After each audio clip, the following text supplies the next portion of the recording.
record. Okay, this is Biz Zoom number 4 on January 14th. We've got Judith, Serena, Kelly seems to be on a phone. I'm gonna unmute you. Kelly, can you hear us? You can go ahead and speak. Yeah, she can't speak for whatever reason. I'm gonna leave that unmuted for now in case she finds a way to let us know that she's amongst the living. Hi, Leslie. I'm on my phone. I'm calling in. I was going to try and listen while I'm biking home. Sounds good. So I'll just be here. Wow. Thanks. Okay. Okie dokies. So this is our last business thing. And I have one topic that I want to get to. And these words tend to be pretty triggering. So I'm just going to say them. And then I'll do a lot of reframing and calming you down later, hopefully. But niching and branding, which is basically how you create something that is unique to you. And a lot of it's going to be out ahead of where you are right now, which is fine. But it's such an important topic. But the other thing that I want to do tonight is really connect with everybody to the degree that we can, given our limitations around travel and whatnot. But I want to connect with all of us as a group and as individuals. It's a small enough group to do this, just to have a sense of and help support you a little bit with thinking about how you want to use Constellations now and over the next 6 months. Yeah? So that when this is done, you don't just like the wheels stop dead. But you have some sense of forward momentum of like, I wonder what's next. Because all of you, one way or another, are in sort of a tender beginning spot. And so having some intentionality around next steps is useful. So that's what I really want to do. But to start out with, in terms of things you've tried, Judith, right now, all I can see is the top of your head. I don't know if that matters or it's intentional, but that's fine. I think at this point, it's just Judith and Serena are able to do this. I'm just trying to think which pieces should I wait for later on so that Anna and Kelly can participate. I think that what I want to do, actually, oddly enough, is I'm going to start in on the material, on the niching and branding, because that's stuff that if you miss it, like Kelly, as you're biking, if you really can't pay perfect attention, or Anna, who's not here yet, you can watch later on the recording and get the exact same value out of it. But some of the other interactive stuff, like I want us to do the Heart of Business meditation. I want us to talk a little bit about where we're at. That we all kind of need to be present to. So I'm going to start out with actually doing some lecture. Judith and Serena, you both okay with that? Yes. Okay. Judith, what do you think your stamina is? You look pretty chipper right now. Yeah.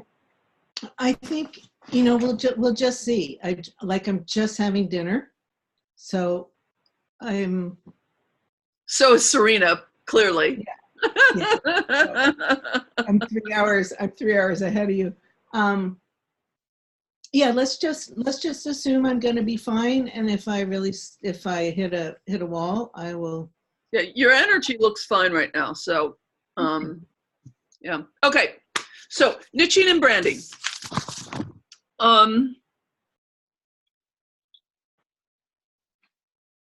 So what niching comes, I think, from the Latin.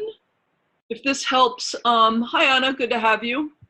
Anna, because you're a couple minutes late and Kelly's still biking here, this is the part that if people could listen to the recording on, they just could. I'm going to do a little lecture up front, and then I'm going to do more interactive process, okay?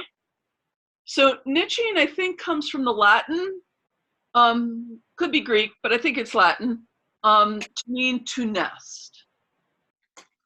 So think about it as nesting. This is a nice word. Yeah, you make your little business nest and you fluff your feathers. Yeah, and it's a place from which to kind of go out from. Yeah, and it's a place that feels good and natural for you.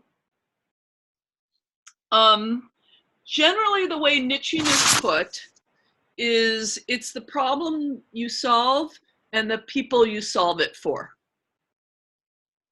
Generally speaking, this does not include the jargon of your modality. So it does not include the word constellations necessarily. So it could be, I serve midlife women who are just starting to deal with the realities of their childhood sexual abuse. That would be a really specific niche, okay? And if you did that sort of thing, by the way, that's an awesome niche. It's just a great niche. It's the problem you solve and the people you solve it for. That's usually how it's stated. There are some niches that are not like that. For instance, if part of what you did was like, there's somebody who's leading like tours, who's a Constellations person in Ireland, who's leading tours for Irish Americans to rediscover their roots in Ireland. That's not exactly a problem solution kind of a way of thinking about it. It's more like just a really specialized service. Yeah.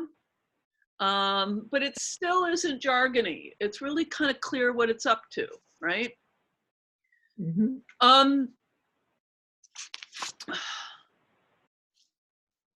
If you get a business coach tomorrow, I promise you the first thing they're going to start pestering you about is creating a niche. Like they'll start, what's your niche? You got to get a niche. Let me help you find a niche. I do think there's some problems with that approach in coaching, but before I do that, I want to say the reason why they do that. Like positive reasons why one is inclined to tell people who are self-employed, you got to find a niche, and kind of is the first thing. By the way, Heart of Business calls it a client-focused story or one compelling sentence. Like in certain circles, it's called the elevator pitch, right? We don't like that so much, but can you say what you do in a compelling way that's really heart-centered? It's something you really believe. It's something that you really care about in a way that the potential client is going to totally get it, all right, with no jargon layered on. By the way, I suck at this. Just letting you know.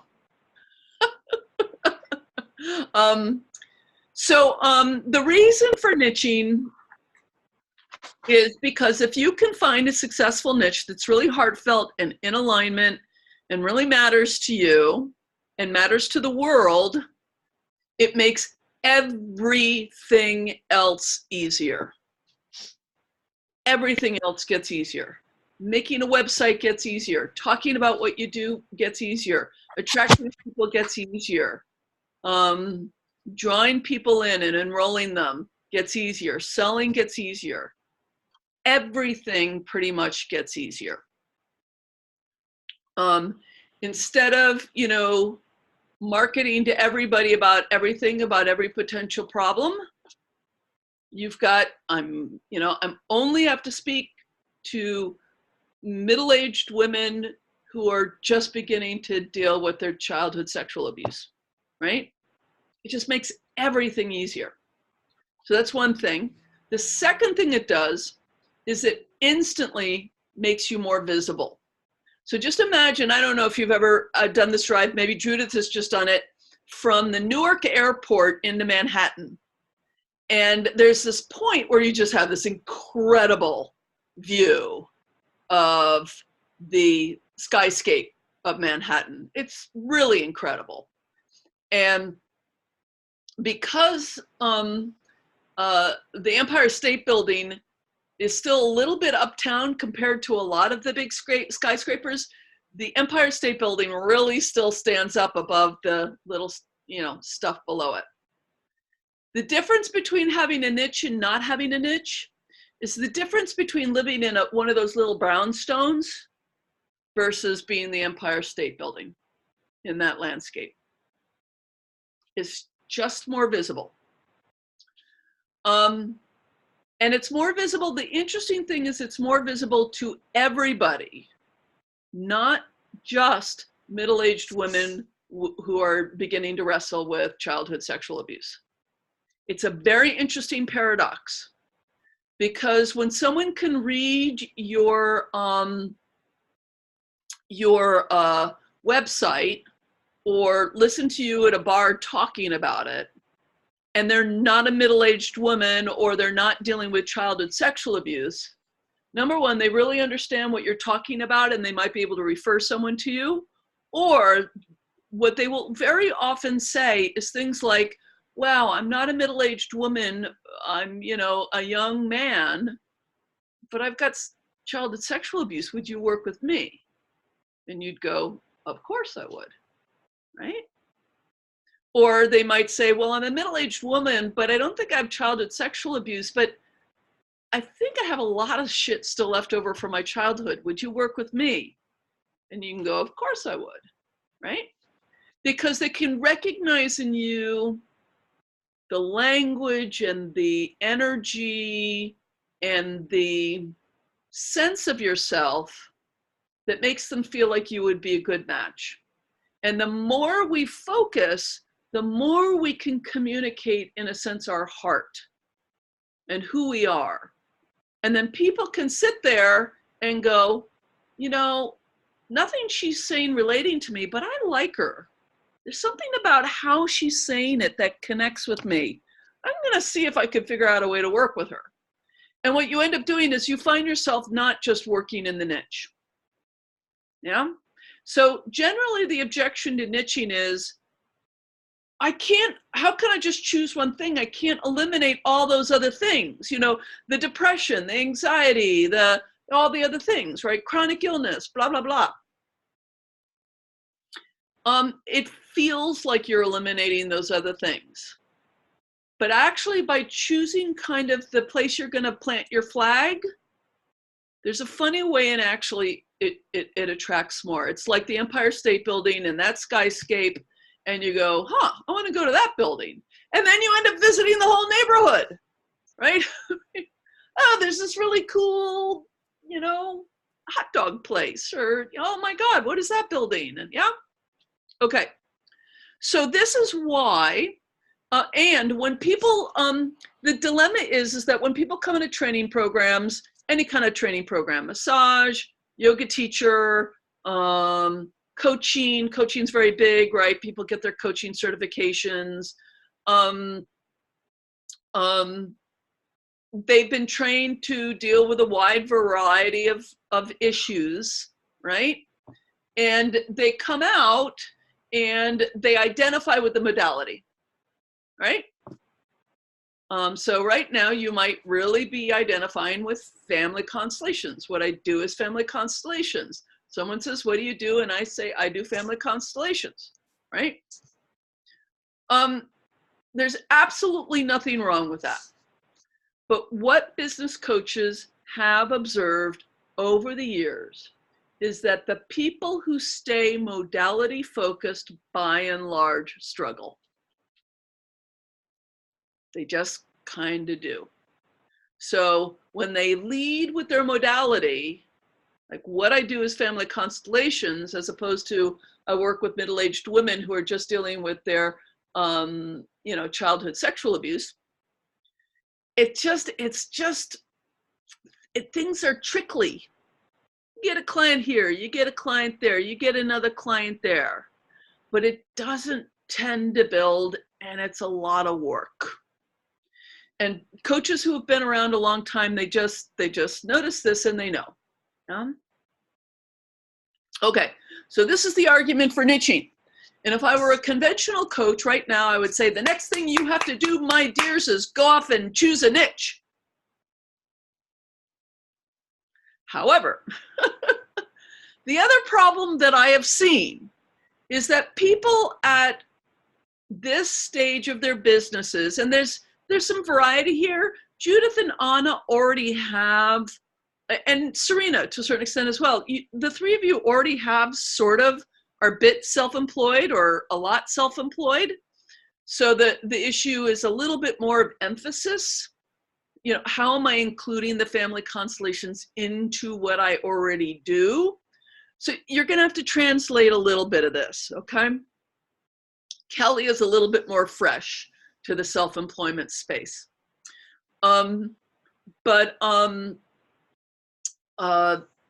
often see at this stage is when, and I've seen it over and over again in different programs, is people who are really new to the modality, they're just getting their feet wet, they're just starting to kind of like, you know, few weeks to months, under a year, sort of doing it for people. When you try, unless you, if you're sitting here and you know immediately what your niche is, God bless you. If that's what's happening for you, go for it. Most folks like us don't. We just like family constellations.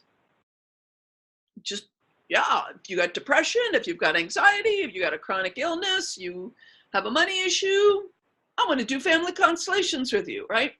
So most people at this stage, if you ask them to focus down, it tends to send them into an anxiety spiral that tends to have a not very useful outcome. And here's what I've noticed why that happens.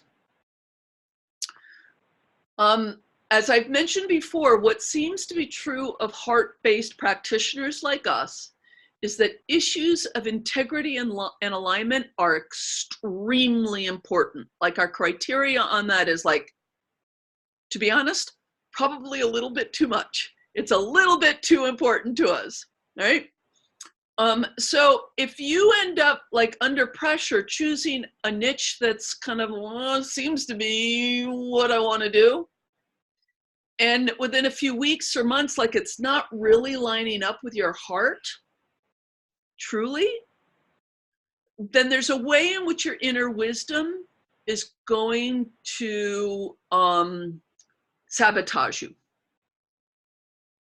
AKA, you're probably not going to succeed at it. You're going to get discouraged, and then you're going to be, it can kind of collapse things a bit. So what I tend to recommend at this stage is a niche-like thing, is the way I put it. Something that kind of focuses you enough so that you can build a website, so that you can tell people what you're doing, so that you can offer something that's got enough coherence until, I mean, I don't know if you remember, I think it was in our first meeting where I talked about George Cow saying, folks like us, we spiral into our niche, right? It takes us time to find it. And then, you know, we work with some people with depression, and we work with some immigrant people, and we work with people who have sexual abuse issues, and we work with chronic illness issues, and, you know, and we start finding, oh, I'm really good at this.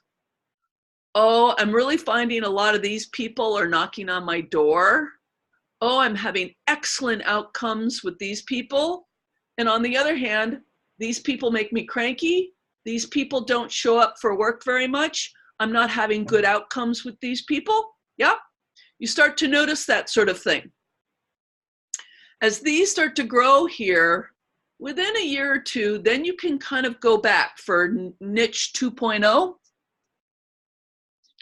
and start really committing to a more focused problem that you solve and people that you solve it for. Okay? In the short term, though, having something niche-like can be, it moves you, it's motive, it's got energy to it. And if I can remember, I had a very early niche-like thing. It's not a niche, but it was a niche-like thing. And now because I haven't said this in a while to any group of people.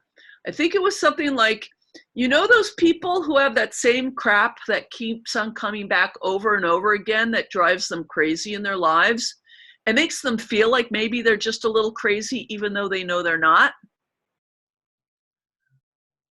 Those are the kind of people I help. That is not a niche. It isn't. But it's niche-like. It's got some kind of specific language. And it can begin to give you a sense of like, oh, it's people who have like something really repeating and it's really driving them nuts and it's starting to, they're using language like crap about it, right? And it was niche-like and it was enough to build a very simple website and start building some very simple programs and offers. And the first year or two, remember, I had a full-time job for a while and then I had a 4-day-a-week job. So my growing process was slow. It helped me focus me enough until I ended up with my first real niche, which was business coaching for people in heart-based businesses and alternative practitioners. And then I realized that really wasn't my thing, and I ended up wanting to become a Constellations trainer. Okay. This is natural. People go through, I mean, once you build your first website, just don't make yourself upset about this. In 18 months to 2.5 years, you're gonna be rewriting it. It's just the way it is. I mean, it's not until you hit kind of 5 years of a steady business that's been fulfilling your income needs for about 5 years that you might start to coast a bit. And even then, most businesses need a serious rethink every 2 to 4 years. I'm just starting another big rethink. I'm taking a new big look at my business model. Because I need to. My business is telling me I need to rethink some stuff. Yeah. Okay, so that is about niching. So what I'm encouraging you to do at this stage, who here actually has a website, even if you haven't used it for a long time and it's been a little dead? So Judith has a website. Okay, and Kelly couldn't raise her hand even if she had one. Okay. Judith, is yours live? Is it used by people? And you are, yeah, there you go. It is live, and I just changed it. I had one from 1995. Oh God, yes, long overdue. God bless you. I just changed it, and well, it still was kind of working. And now just all the information is just in one place. There's really good information, but it doesn't do any like click to enter or. That's fine. What's the website name so I can just real quick look at it? YesYouMayMusic.com, all spelled out.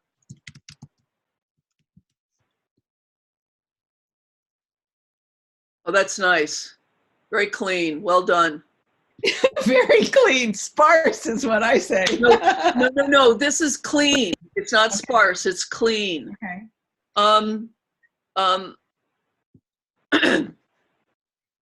My homepage is like half the amount of text. Oh, way less than that. 20% of the text I had in my first version, and it's still too busy. Mm-hmm. Really minimalist, so people can see pictures, get a little bit of text, really know. Oh, sure. Let's do a quick share screen. Okay. Oh, this is so funny. I'm sorry, Judith, do we have your permission? I mean, it is a public website. You do. Okay. I'm just getting a kick out of it. That's all. the pictures right on front, the name of the business, a little tagline, 3 areas. There's a photo gallery that has no click, so that's a little weird. So that technical voice, vocal technique, okay, good. That could handle one little picture or graphic, Okay.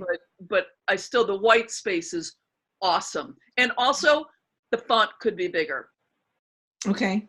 Just so that people don't have to, I mean, I know you can always make images, websites bigger or smaller, but a lot of people don't know that. Okay. And some people have crappy eyes like me. So I'm a big fan of at least 12 point in terms of what it looks like to the eye. Okay. That's great. So there's a little bit of boilerplate here that you haven't filled in. Right. Yeah. Yeah. But overall, I mean, this design is really simple. Mm-hmm. You've got real testimonials, yay. Contact, send a message, woohoo! This is great. In fact, for people who are just starting your business, so I want to offer up another one.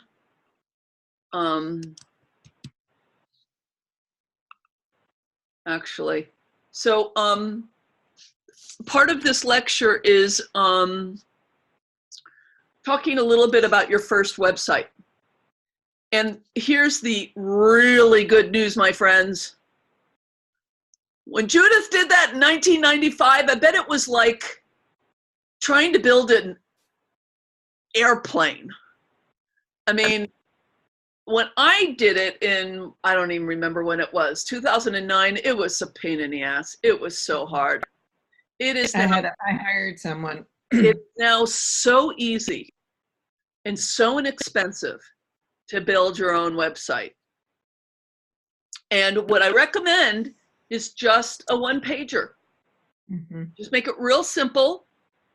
There's a site called Wix.com, and the platform is free. You do have to register your domain name. I really recommend, despite Judith's wonderful domain name, just using your own name. SerenaLee.com, AnnaHoller.com, KellyRiggio.com. If those have been taken, do a .net. Put in a middle initial, something like that. But in 2 years, you're going to want to change. You're going to come up with a fabulous business name. In 2 years, you're going to want to change the name of your business. Mm-hmm. Just make it yourname.com. I had leslienips.com for a million years. At Wix.com, you can register your domain name, which is not very expensive. They will take you through the whole process. If you were thinking, I don't know what you mean by registering a domain name, Wix.com will walk you through that. They make it so easy. And it's all what you call in the biz WYSIWYG. What you see is what you get. So there's no need to know how to code or anything. Unless you really kind of know this sort of stuff and you know you want to do a WordPress site, which is what I have, and I'm glad to have it, but just make it easy. Wix.com, one pager. Unless for some reason you want more than one page, in which case by all means do that. But let me just share a perfectly adequate one pager from a previous client. So, is this the world's most elegant, amazing website? No, it is not. Is it perfectly fine for getting started? You betcha. It's just fine. It's a little wordy, but she's got nice, simple choices here. Yeah, she's got a great picture of herself. It just describes constellation work. Some stuff at the top. You know where she practices, in Taos, New Mexico. And then she has one extra page, which is about her. And she's got another fabulous picture of her, right? And then she's got pictures with friends. She talks a little bit about herself. And this is just all perfectly adequate, okay? As a place to start. Little bit more wordy than I would recommend for those of you who are like, oh, that's a lot of writing. You don't need to do this much writing. And again, it can all be on one page. Title, picture, what you do, your services, your prices, how to contact you. Boom. That's it.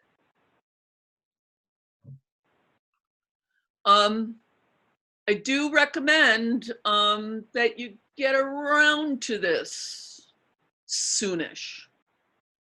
Like not the first thing you do, because most of you are still prioritizing just practicing and not getting paid for it, just practicing.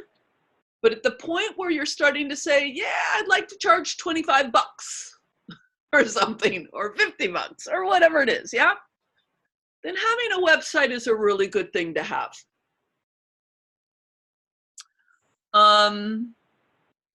So basically on a website, you have, your title. Make sure that you say, where in the world do you practice? It's so bizarre these days how many family constellations websites I go to, and it takes me 10 minutes to figure out that they're in Miami, Florida. I mean, knowing where you practice, unless you're truly, you do everything online and you're truly locationless, in which case you want to highlight that, right? Put somewhere easy to find at the bottom of the page, somewhere up there. I work in the San Francisco Bay Area. I work in LA or whatever it is, yeah? A bit about you, your services with prices, a refund policy. That's really important. And what they call a call to action, which can be just contact me for your free 30-minute consultation. Right? Make it really simple.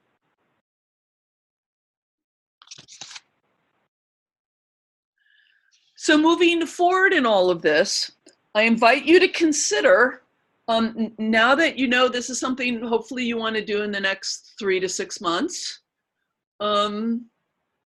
start noticing websites you like. We're all on the internet all the damn time. And also, it's useful to notice the ones you really don't like.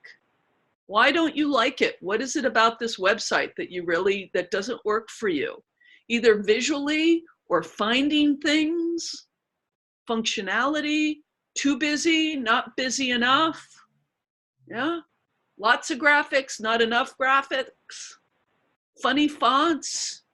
What do you like about it? What do you not like about it? Start gathering images that speak to you.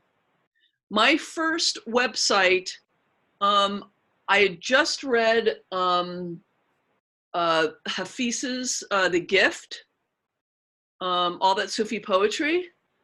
And so I had Sufi poetry all over my website. Yeah? It kind of a feeling of me. My nature photography obviously is everywhere on my website. That's very much a Leslie thing. And you'll start getting a sense of what feels like you, because this is also part of niching. It's not only the explicit, the problem you solve and the people you solve it for, but the more intangible, yeah? Do you communicate a corporate vibe, right? All those cool blues and grays, yeah? You can find websites that offer up palettes that, what's a more spiritual palette?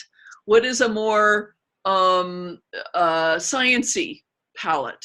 What is a more corporate color palette? Yeah, you can find, just search online and you'll find that. Web design sites and stuff like that.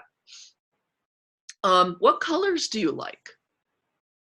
I started finally being able to make sense out of my website when I told my designer that I really like kind of urban graffiti type art.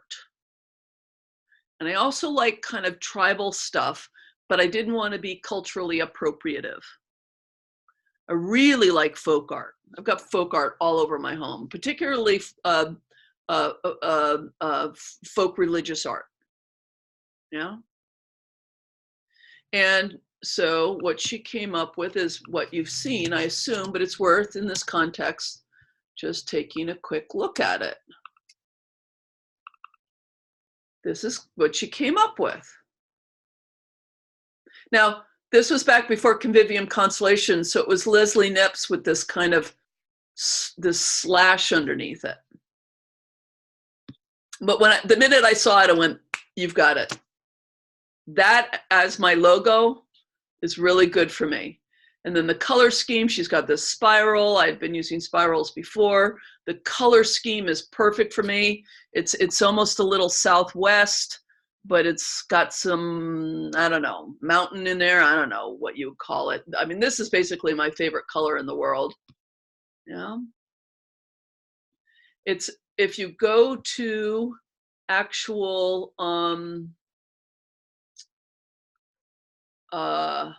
sales pages, whoops, that's, the pages get really clean. Yeah. Okay. And all of my own art. Okay. It's just really strong design. And I get a lot of good feedback from my website. Okay. But that, by the way, I don't want to hold that up as an example for you now, because that was my 3rd generation website and I spent a lot of money on that. Well, not tons of money, actually. You don't have to spend tons of money. It was really when I had my business quite settled and I really knew what I was up to. But the reason why I wanted to share it was to be on the lookout for what's you. Yeah. And then you can start to include those elements in your website.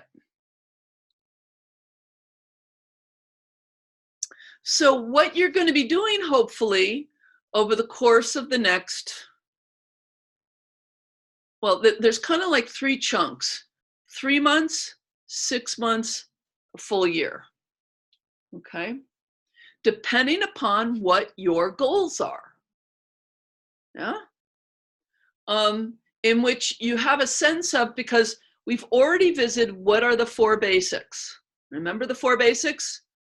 Let's see if we can test the room. I'm going to unmute everybody. Who wants to remember what one of the basics are?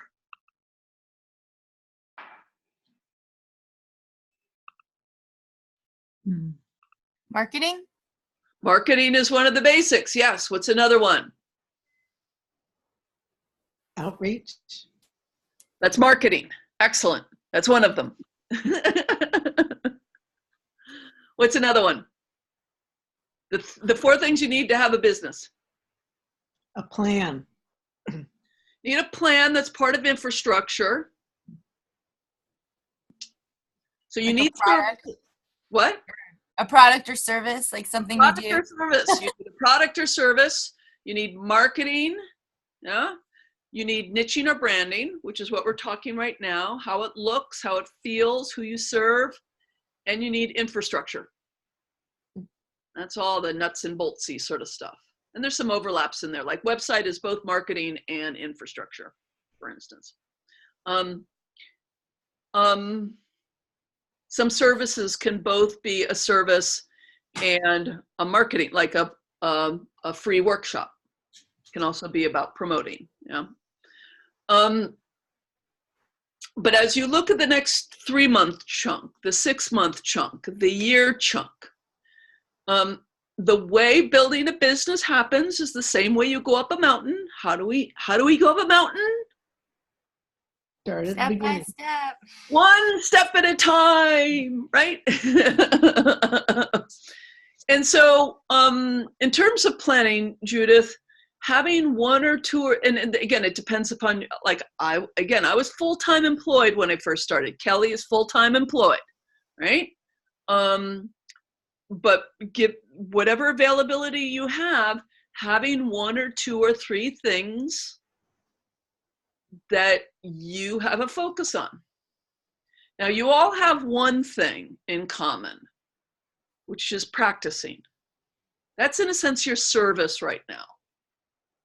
Whether you're doing it for free or you're doing it for very little money, hopefully all of you are either practicing or planning to practice, right?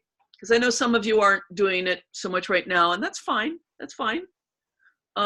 But my sense is that the next 3 months would be, how can I make sure I get as many opportunities to do constellations as possible in a way that's agreeable for me? Yeah, so agreeable might mean a lot more one-on-ones with my friends. Agreeable might be working it in with others, like, is there some way I can include it with my voice lessons? Is there some way I can include it with the artwork that I do, speaking to Judith and to Anna? So, you know, agreeable might be Kelly's getting some friends together for a potluck, right? And experiencing some group work, yeah? Whatever is agreeable. But, you know, sort of plan for like maybe the next 3 months. And this, again, I mean, if you start charging tomorrow, I'm not against it if you're feeling that sense of confidence and ready and that that's in alignment and integrity with you. So I don't have any rules about that. But just generally speaking, next 3 months sounds like a lot more sort of how many different ways can I find ways to practice this? Practice it on myself, by the way. Nice low-hanging fruit way, right?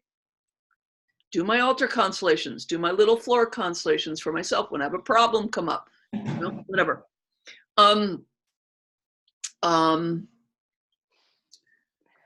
Maybe, you know, Leslie put out the word about this possible study group with the advanced students. Maybe you'd want to make sure you got hooked into that, right? Yeah. Maybe you guys make a plan for continuing to do it together. Or maybe just a couple of you just have a really nice bond and you promise to, I mean, like I said, one of my best friends, James Wober, he's down in San Diego, and we try to meet once every 2 to 3 weeks for 2 to 3 hours, and we exchange constellations. We've been doing that for years now. Yeah?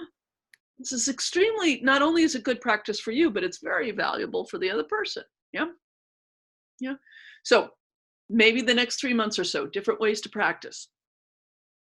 And then looking 3 to 6 months maybe, and I'm kind of making this up, but it's kind of it's a sensible generic plan. 3 to 6 months, how do I start moving this into something that looks like a real offering? Yeah, which probably means somewhere in there, I'm starting to put up a website, I'm getting some business cards, and I'm thinking of 1 or 2 ways to get the word out.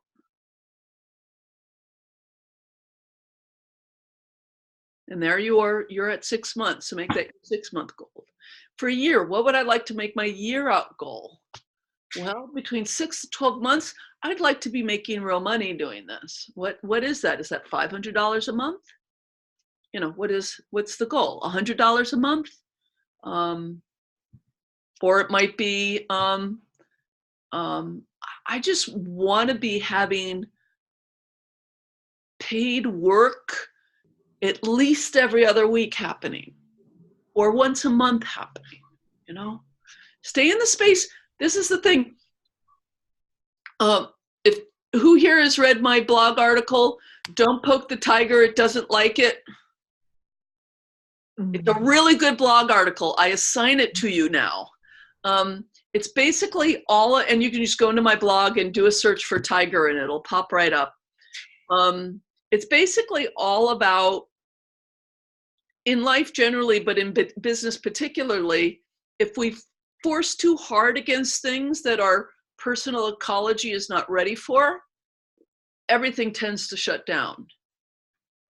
So if anything I'm saying here feels like it sets off this panic thing or,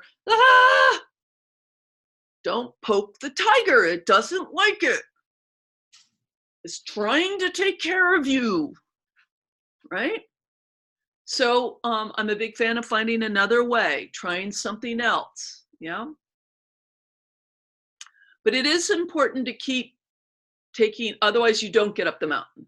It's one step at a time, but it is, the steps are, they're not sufficient, but they are necessary, as they say in old school philosophy, right? Okay. So, I really do invite you to spend a little bit of time. You might literally just sit down with 3 months, 6 months, 1 year, given everything that I shared. Now, the other thing, depending upon your goals, most of you are going to be wanting to get more help. I really don't want you to feel like you failed if you're trying to move forward in business without help and it's not working very well. Most of you are pretty new to this, and if not to business and self-employment, then to doing family constellations in a self-employed way. Business coaching is worth its weight in gold. As long as you don't end up buying snake oil, and there are people who want to sell you snake oil around business coaching, right? So don't you be writing, you know, 4-digit checks unless you're really getting a whole lot of value out of it, you know? Just because getting, I mean, look at where I am today. I've had business coaching support through, well, the first 5 years probably for 75% of the time. And guess what I've got coming up on Friday? I have a meeting with my business coach because I need to look at this rethink around my business model I got going. Getting support around this is not evidence of any kind of failure. It's new to a lot of people in this group, and a business coach can just really help support you with best practices and guidance around your particular developmental path around this stuff. In terms of that, I have 2 resources to recommend. One is me. So you can go to my website. I mean, you know, I mean, I offer coaching sessions. I do have a program. I can come up with customized stuff. The other thing to check out, if you haven't yet, because you've heard me natter about it a lot, is heartofbusiness.com. And part of the reason for considering heartofbusiness.com is because they have a membership model. They have an extremely supportive home study model. Now, if you're thinking home study, screw that. I'll never do it. It's actually really structured and supported. It's got a lot of really good support in it. It's pay from the heart. So literally you could pay nothing and they will still let you in the program. They're very serious about this pay from the heart model that they've got going. So I promise you there's a version of this that would walk you through the developmental steps of building a business in a really supportive way that you can afford. It's just, that's the way they've set it up. They're really true to it. They're really in alignment around it. The other thing about it is that it's very much in alignment with heart-based people. And so it tends to work really well with people like us who need a way to understand this as a spiritual practice. And not as, you know, you need to sell harder. and more and promote yourself and get out there and step into your bigness and your power and blah, blah, blah, all that yucky stuff. Okay. They're lovely. Mark Silver is a sweetheart. He's very dear to me. And it's just really high integrity stuff. So, and high quality stuff too. He's been doing it a long time. His materials are really good, extremely good materials. Okay. So I do really recommend that if you're serious about this figuring out how to be self-employed thing, one of the things that I made a point of when I did a webinar with him a few weeks ago is that I've seen a lot of people try to be self-employed after getting trained in something, struggle and fail, and then blame themselves like something's wrong with my mindset, my success mindset, or, you know, I must not want to succeed, or, you know, there's something wrong with my ability to be visible, when actually they just needed some learning and support. And there's nothing wrong with them. There's just nothing wrong with them. We wouldn't look at a child who's, you know, a year old and can't walk and say, what's wrong with you? Right? It's like, you know, these are developmental things and they need support at the right moments. And so many of you, if not most of you, are going to need support going forward, whether it's from me, you like me, you want to work with me, or you check out Heart of Business and you consider working with them, or both, right? Because I'm still here to do the constellation work and thinking through some of that stuff. Okay, so I've been nattering for an hour. Not quite, we started a little bit late. Hello to Kelly, hello to Anna, hello to everybody. Let's just do a little bit of open conversation.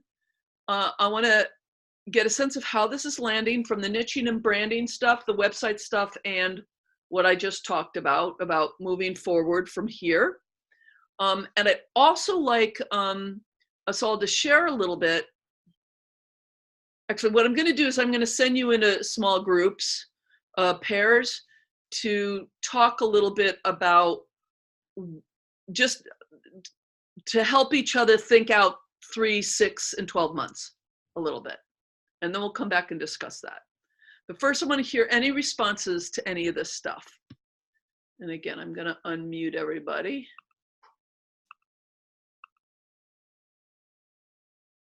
Leslie, I can't get my video to start, so I am here though, just so you know. It's good to have you here, Kelly. Hi, y'all. Hi, Kelly. So Serena, for some reason, I'm not succeeding in unmuting you. There you go. Sometimes I can do it and sometimes I can't. I don't know why. So shares, responses, thoughts, questions. I really like what you said about the niches, that it makes more sense. Also, even if you are choosing a niche and then you think you would exclude something, so that it actually gives you more. Yeah, I never thought about it that way, and it gives me a lot of. I will look into it. Yeah, it's really interesting. Yeah, and well, Judith, Serena, and Anna all already have kind of because one way to get to a niche is combining it with a unique other modality. Mm-hmm. So that when you connect two modalities that don't necessarily hang out together, then you've got something unusual, perhaps. Mm-hmm. And so, and it often also connects with something you already care about a lot. Mm-hmm. So it has some strength. Now that is not, I remember my first niche that I wrote up, you know, a coach was taking me through the process and I wrote it out and was because remember my former life was as a clergy woman, right?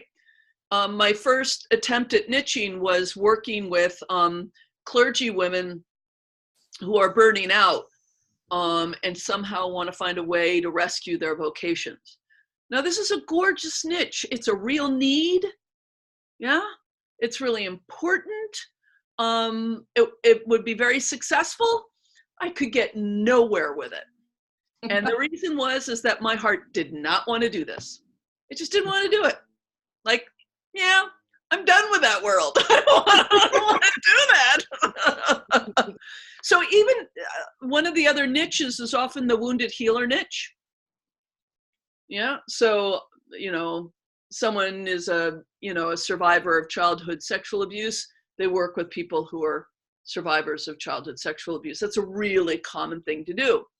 And that's a great niche, except for when you really don't want to do that, right? I don't want to do my wound. I'm not interested. Yeah. So, but it is a common thing as well. So, reframing niching is really, really important. I'm glad that landed for you, Anna.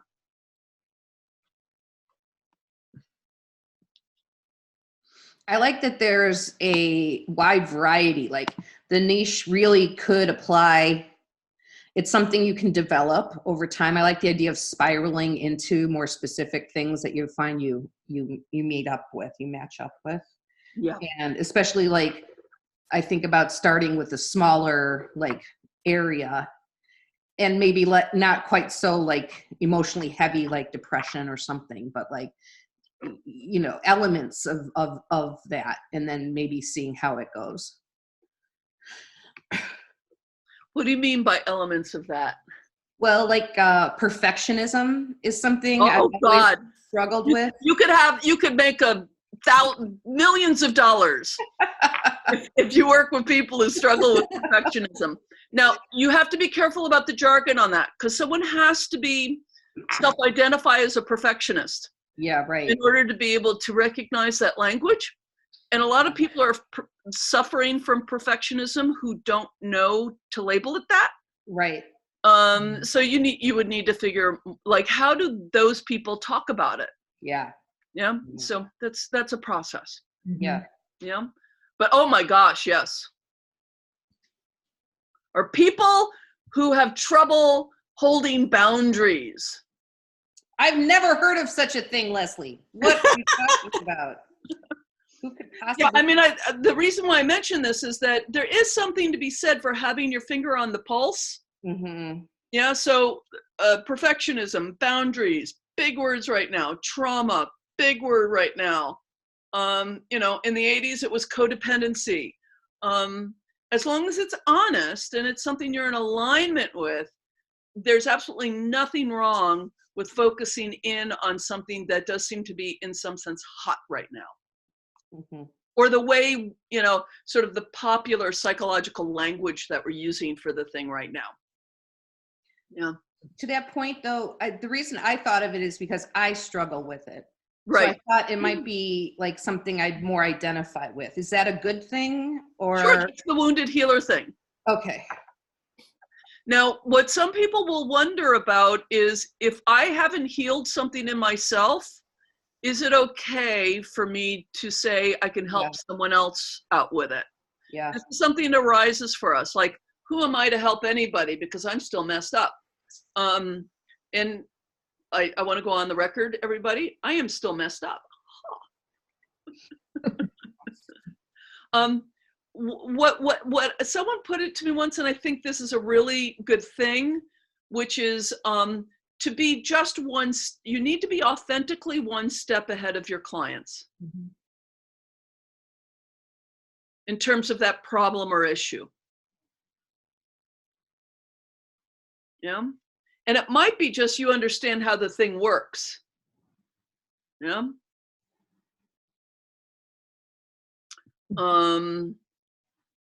And I have to say, just from I've watched a lot of people, my fellow sort of NLP and coaching people, get into the niche of finding a partner after they themselves, after a long search, found a partner. And their way of talking about it is, you can be like me, you can find your life partner, and then like 3 years later, they're dealing with a divorce. This is very tricky business for a brand. So just be careful about how you shape some of this stuff.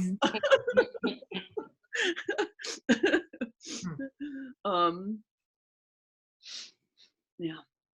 I do think the sort of, I've accomplished X, so I can get you to X. there's a way in which that can be extremely strong niching, and ways it can be a troublesome way of niching, depending upon the topic and the framing. So it's just something to look out for. I like working with people who are stuck and think there's something wrong with them. And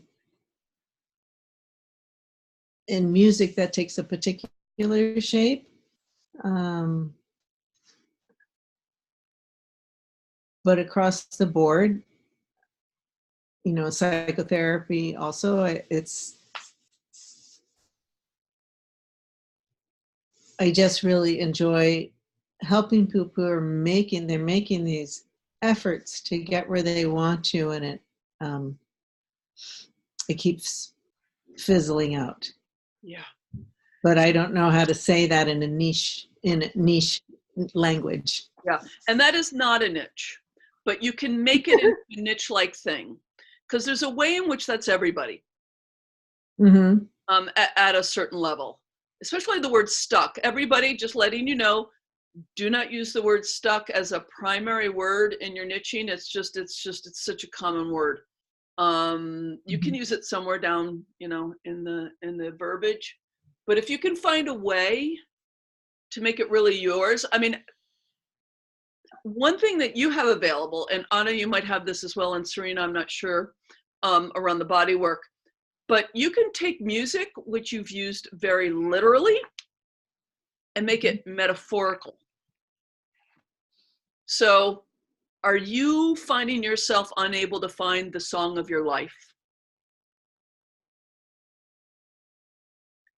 Now, that's just Leslie coming up with stuff, but or is your life path just not singing the way you would like it to? I mean, music is filled with metaphorical words. Is your life full of dissonance? Yeah, exactly. Where's the harmony? As a music teacher, I actually really know something about this. And I've been doing it for years with people, with musicians. And these lessons learned apply to all of us, or whatever. Yeah. So play around with that. Judith, that is at minute, hour and a couple of minutes.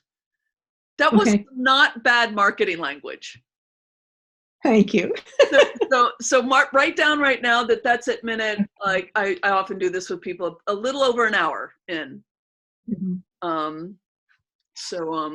And you can do it with art, you can do it with body stuff.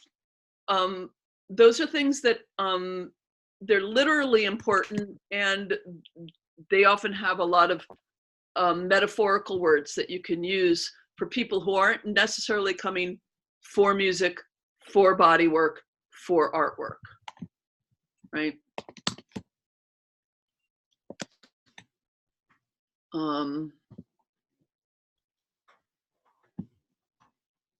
Other comments or questions or shares about this material? Or how are you feeling? I haven't read your article about Don't Poke the Tiger yet, but when you said that, that kind of felt like the thing for me, because I'm not sure yet how I want to use it all. And so I'm like, well, like I don't want to start building something and then decide I don't want to do it, right. Which is what so. Fair enough. So, the goal matters, right? I want to make my full-time income from Family Constellations work is a goal. I want to make half of my income from Family Constellations work. I want to just have fun and use it on the side. That's a fine goal. These are all fine goals. Or, I've really enjoyed being in this class for personal healing and growth. And I don't know what I want to use it for yet. Yeah. So my suggestion to you, Serena, is to spend the next 3 months finding I mean, try to be intentional, you know, sort of using the investment you put into this class, finding ways that are agreeable to you to practice, which will give you more information about what you would like to do with it. Yeah. I guess I don't, I mean, I need to practice more, but I guess I don't feel like I, know enough yet. Then find low stakes way to practice. And I do want to, everyone in this class now knows enough to go out and do something useful for somebody else. Even if, what was I doing so I had a brief consultation with somebody. He's dealing with really serious anger, and it's getting in the way of his relationship. So that's why he called me. So I just asked him a few questions about his family and whatnot. And yeah, there was some childhood stuff, and that made sense, and blah, blah, blah. And then, and I said, yeah, what about your parents? What happened with your parents? And, and he said, and my mother's, of my father. It was my father, I think. Both of his parents were dead by the time he was 8. Okay. Now, no one in this group misses the importance of that, right? You just like go, oh. Not only that it was a big impact on his father, but that his father had that is an impact on the person I'm talking to. We may not know exactly how, but we know because we know enough of that, right? So all I did, and I said, can I just do something for a sec? I know this is a consultation, but can I do something for a sec? He said, sure. I said, can you imagine in your mind's eye your father's mother and father? He said, okay. And I said, could you just say, hello, Grandma, hello, Grandpa?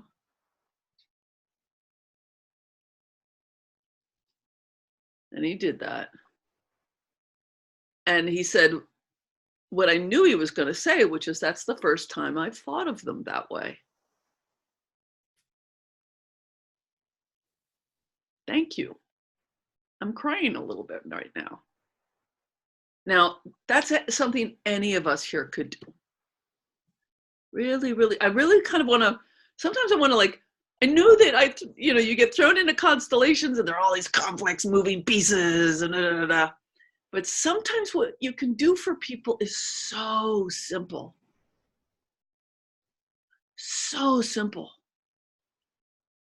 It's like, oh, hi, Grandma. Hi, Grandpa. It's good to see you. I think my dad missed you. That's all I did. If that's all you did with somebody, you would be doing a mitzvah, a good thing. Yeah. And you can all do that. And I kind of want to, I know that this is kind of the stage of the learning where you're doing a lot of, the rubbing the belly, patting the head, there's a lot going on, particularly in group constellations. And every once in a while, I want to recover the simplicity. That if you just pare back and edit a bit, you have a perspective on systems and families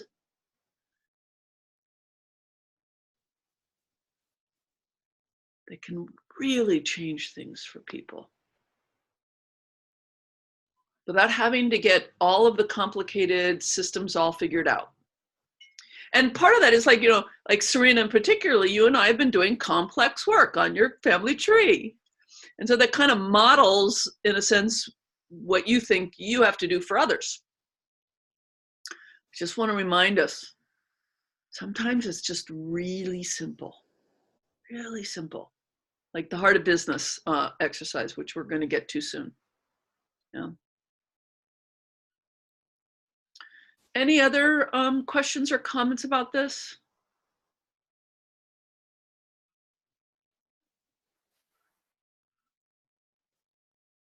Okay. And I know, Serena, part of the danger of having these kinds of conversations is that for anyone with patterning around, I can't do that, all of this looking out into the future is just going to set it off more. Yeah. So just be kind to yourself. Okay. And anyone else who's having doubts, I'll never forget my first business coach. We were in the room, there were 4 or 5 of us, and she started talking about setting up a website. And I'm there going, I'm never having a website. It's never going to happen. There's no way. I don't believe it. I don't believe in it any more than I believe in Santa Claus. And I just did what I was told. And eventually I had a website. Belief is a bear, and not believing is not the ultimate barrier. If you just keep putting one step, I can't climb this mountain. I'm never going to get there. It's never going to happen, but you just keep on taking the steps and then you get there. Yeah. Building a business is actually not rocket science. Anybody can do it. You do the steps, you get a business. I know that sounds really simple, and it's just as complicated and just as simple as that. Yeah. And I would love to see everyone here have the support you need to get there. Yeah. Whatever your goals are. Yeah, whatever your goals are. Okay.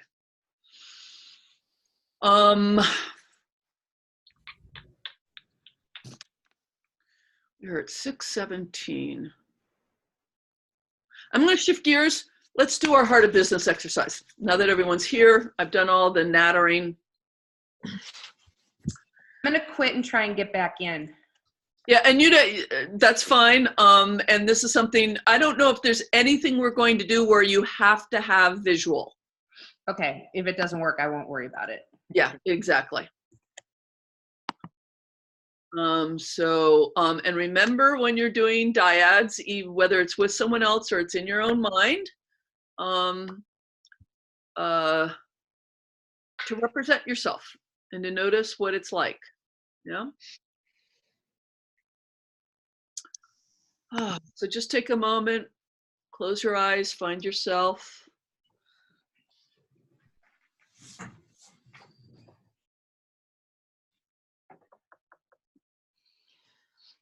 Notice yourself in a large space.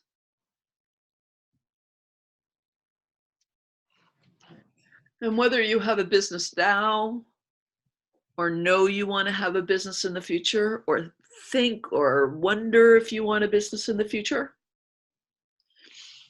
constellations can constellate anything, even just a wondering. So just imagine in front of you the heart of your business.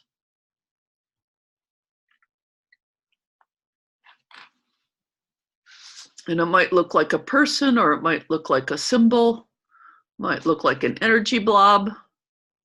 Just however it shows up is fine.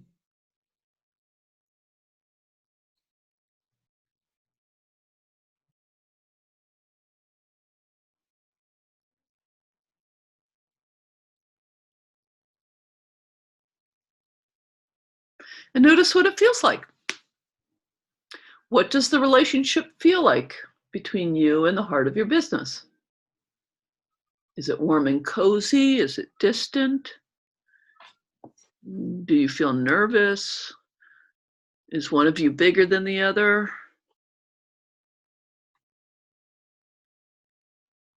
Just notice what it feels like without judgment, without having to change it at all, just with curiosity. What does this feel like right now?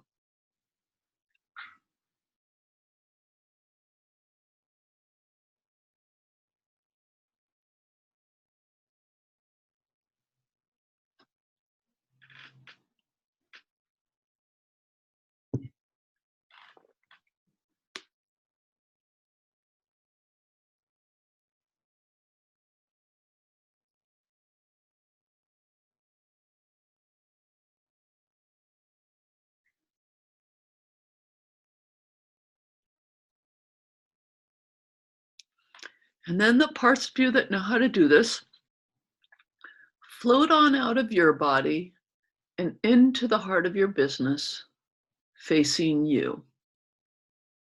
Represent the heart of your business in this relationship. And from that position, what does the relationship feel like?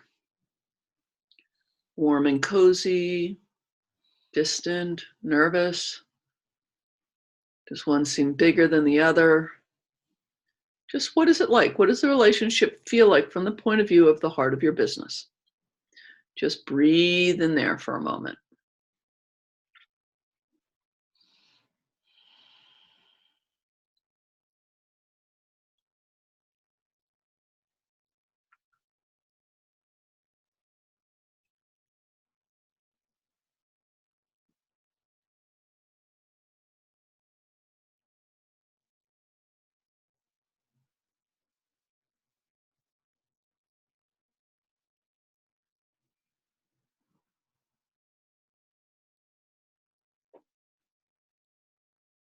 Then noticing anything that seems useful about this perspective on the relationship. Slip out of the heart of your business and back into yourself, facing the heart of your business. And notice what, if anything, feels different about the relationship now that you have both points of view.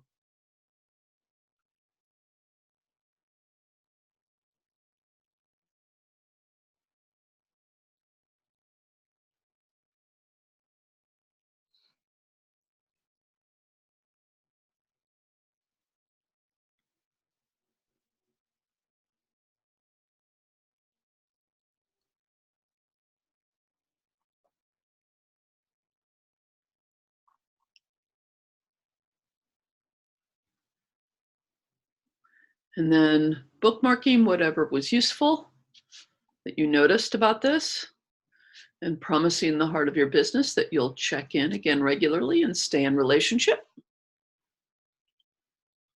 Come on back.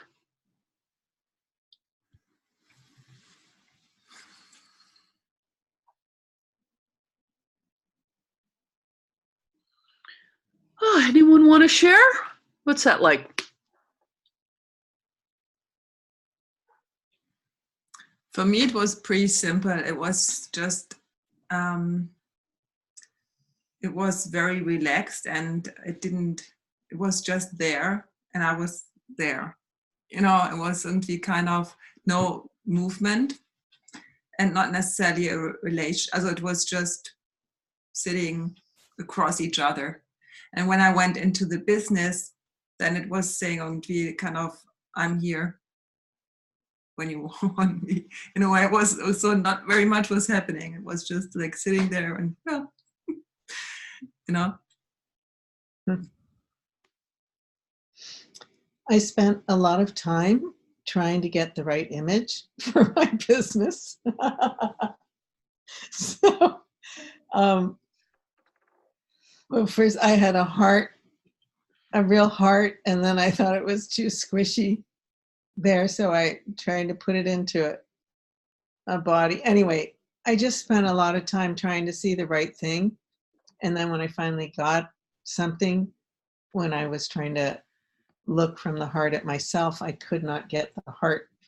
I could only get the back of it to be looking at me. I couldn't figure out a way to get it eye to eye. So the heart of my business and I are not very well aligned.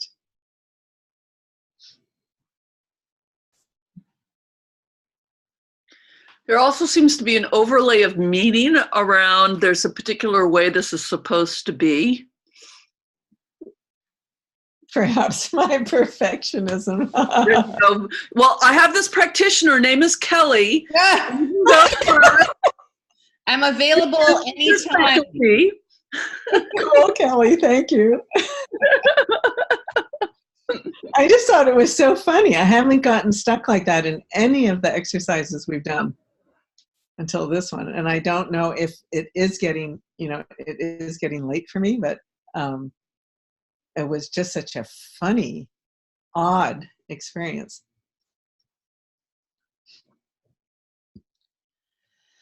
I was surprised by how I felt.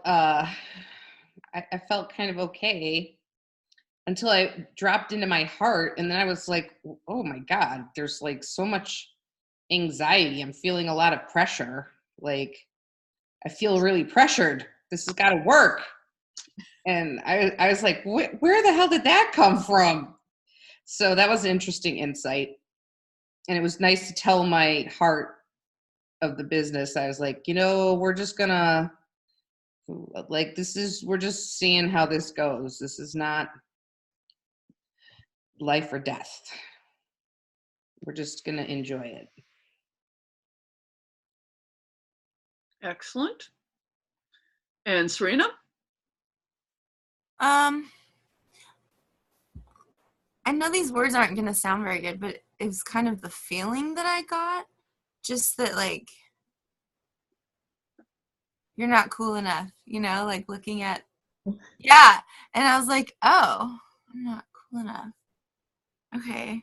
Like, but I didn't take it too badly. I kind of took it as like, well, like I have to kind of get my shit together and like hone it and like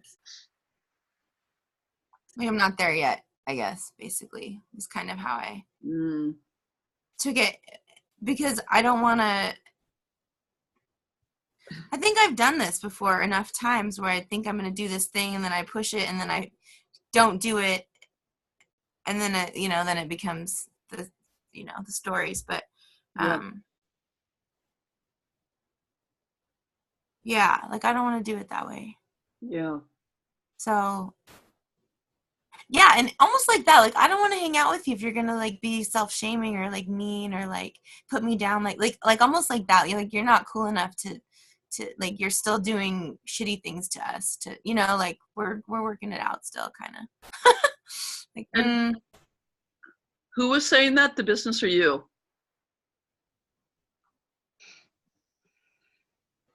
I think the business. Just simple answer. It's not a trick question. While you were in you or while Yeah, you were in the business? I don't totally. Yeah, I think it was the business.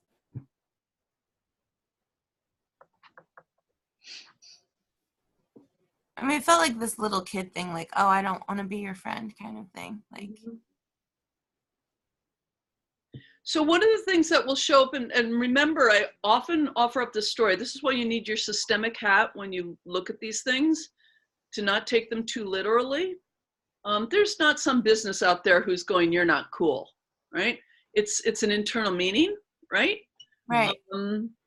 At least 6 months I did this practice. And when I stepped into the heart of my business, it was terrified of me. Aww. It was absolutely like I had to run to the other side of the room, right? Now, my first response to that is kind of have my feelings hurt, right? I mean, come on, and to freak me out a little bit. But if I kind of put all that aside and I don't take it too literally and I hang out with the systemic meanings that are trying to show up, like, okay, what does it mean that my business is scared of me right now? It doesn't mean objectively I've got a business out there that's scared of me. That's not what it means. The business doesn't feel like that. But it's some internal set of meanings. And as I explored it over the months, it really turned out to be about personal stuff that was getting projected onto the business. And as I resolved it over the months, it stopped showing up in my business constellations. Yeah.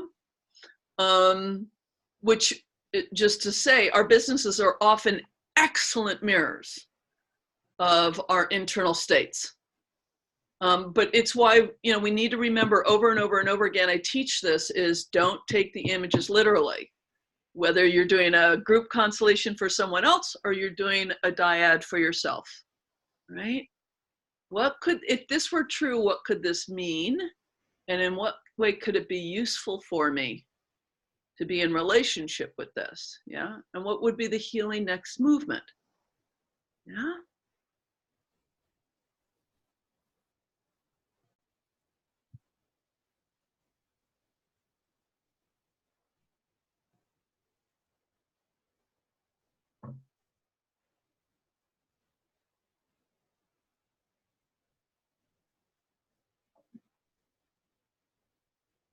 Very frequently when I'm working with people at this stage, They're working with a lot of conscious and unconscious, and Judith kind of brought this up,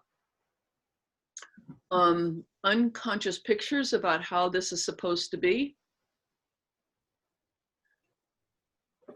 The most difficult versions of that are the ones that are really, really, really unconscious, right?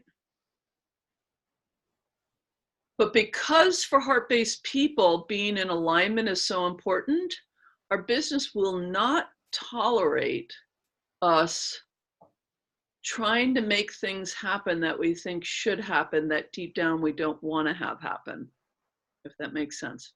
Would you say that again, please? I probably can't. No.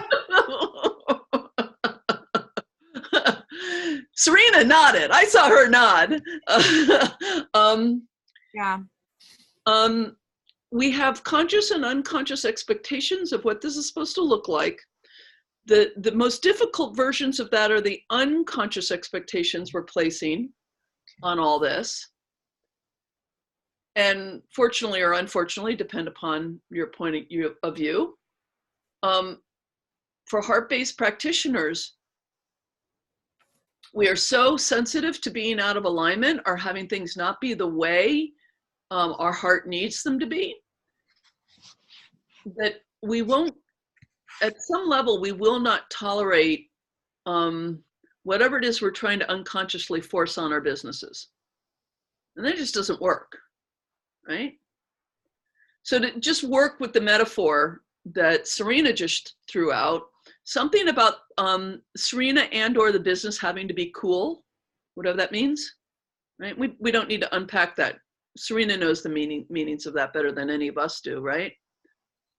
Some sense of, oh my God, I have to be cool, or my business has to be cool, or in order to be successful, or for it to work, or for me to be okay, or whatever. Meanwhile, our heart is going, fuck this cool shit. Right? I'm not interested in whatever those standards of cool are. I'm not interested. So the unconsciously imposed expectation around having to be cool runs into the heart thing, which is like, I'm not interested in this cool filter. And then we're in conflict, and then the business doesn't work. Yeah. I'll give a different example of this, because that was so Serena oriented. Let me give one a little bit more generic so that maybe it's a little more helpful. Let's imagine you have an unconscious notion I don't know, that everybody who expresses any interest in your business at any time has to become a client. Otherwise, you're not successful. AKA a 100% turnover. Conversion, that's the word, conversion. 100% conversion. Otherwise, you're a failure. But there's some part of your heart that's like, that's not nice. I mean, people should still have choice. And, you know, it doesn't sound very yummy to me. So this alignment piece, this heart piece runs into this expectation piece. You know, you're trying to convert everybody out of some sense of insecurity or whatever it might be, living up to your father's expectations or whatever's going on. And over here is the heart that says, I want people to be free to make a choice and to say no to me. Right? They're going to hit, and then there's going to be conflict, and then the business isn't going to work unless you notice the conflict or the inconsistency. And by the way, we're doing that stuff all the time, right? That's part of the sort of growing consciousness we always have when we're in business.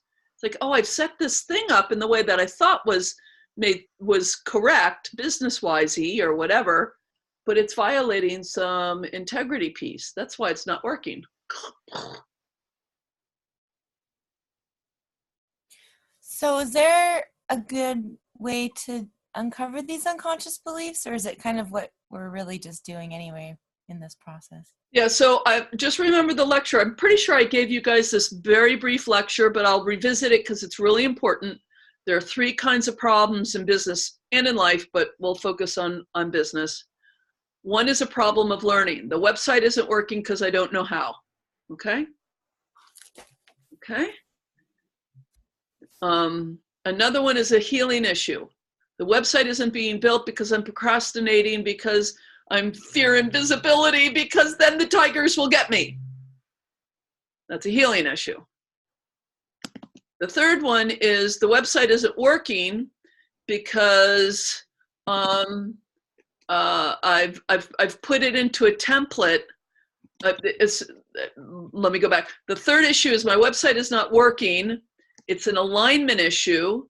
And that can happen if, for instance, I chose a template that I thought would be good for my niche, like cool corporate colors. They express confidence, right? But your heart isn't feeling yummy about it. And so you get halfway through designing the website and you stop. Okay? Now the behaviors are all the same. Website not working, website not working, website not working. Yeah?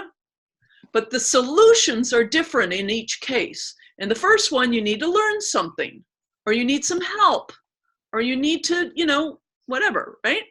In the second one, you need some healing work. You need a constellation. You need some NLP. You need some therapy, whatever, yeah? In the third one, you need to engage whatever version of spirituality you have available to be able to notice issues of alignment, right? As you get more and more in business, yeah, you'll get quicker at looking. So you have the problem. I'm procrastinating on my website. I'm not doing it. You have a problem, right? Okay, I wonder if oh my God, I don't know how to. Of course I'm stop dead. I need to find someone who can help me build this business, website, yeah? Or you sit with it, you be with it, and you're like, the fact is this is exactly the same procrastinating I've done on similar kinds of projects my whole life. It's probably a healing issue, right? Or you sit with it. I'm not doing this website. I don't fucking like the template. Ugh, what was I thinking? Ooh, let's find a new template. And now I'm going again, yeah? And things can be mixes. It can be a learning and an alignment issue. It can be healing and an alignment issue. They can be mixes. But when you look at a problem, this is the thing. People like us, guess what we assume it always is? We're fucked up. Healing issue. We always assume it's a healing issue. Most of the time, people like us, I need a constellation for this, right? Which is good for people like me. Excellent. Right? Sometimes you need a constellation for it, or whatever healing modality you go for, yeah. But sometimes you need learning and support, and sometimes it's an alignment thing.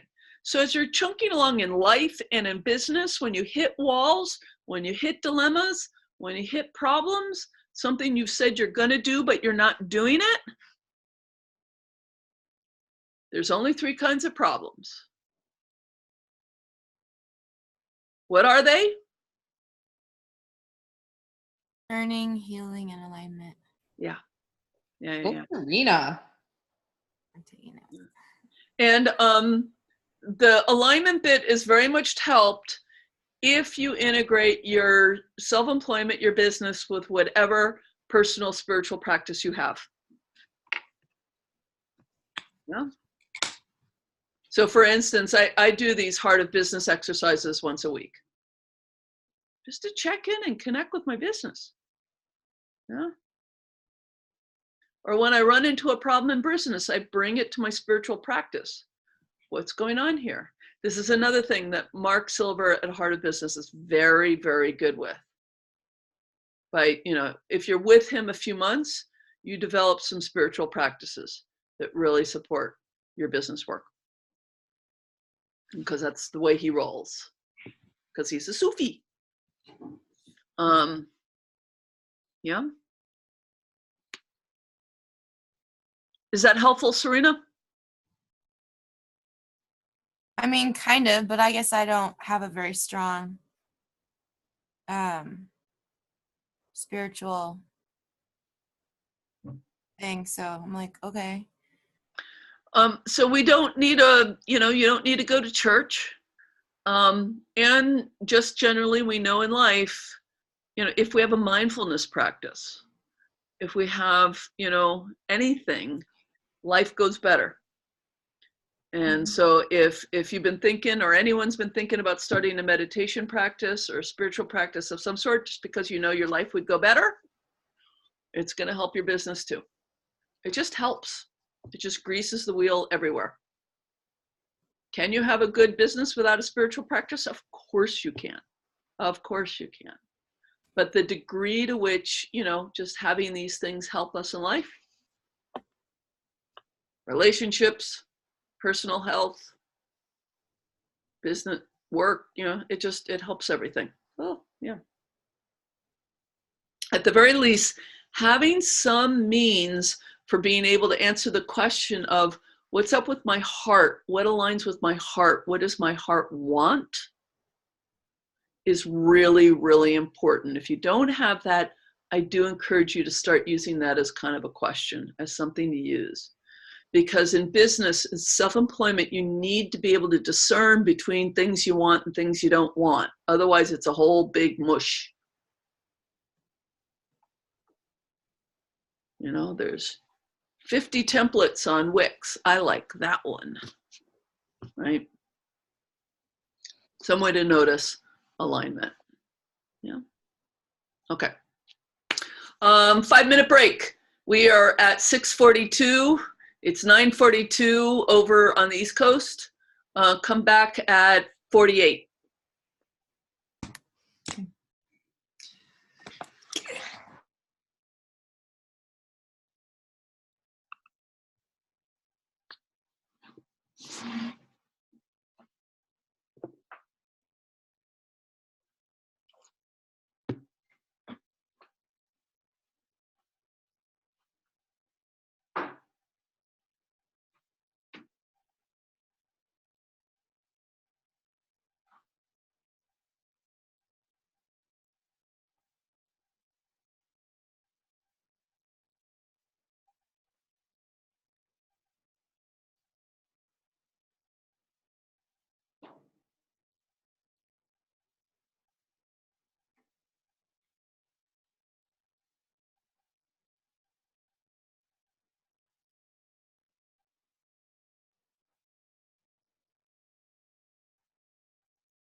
Oh, she moved. Oh, she moved. Oh, shut your door.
Hello, everybody. Time to regather.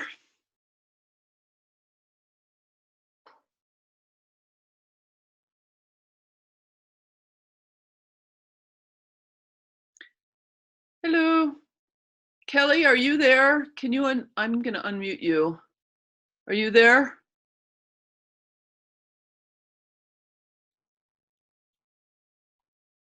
Seem to have lost Anna.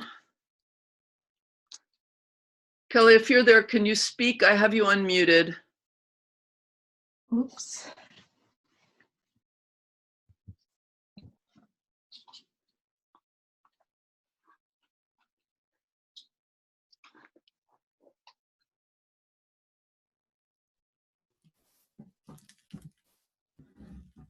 Hello, hello, hello. Hi. We got Serena. Hi. Kelly and Judith. We lost Anna.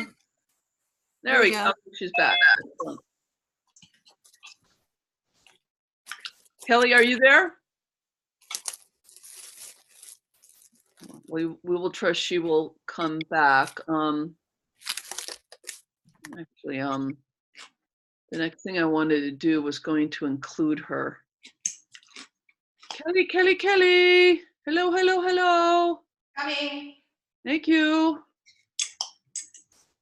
Okay, so what I want to do for 10 minutes is put you into groups of 2. And I'd like you to just interview each other for 5 minutes each.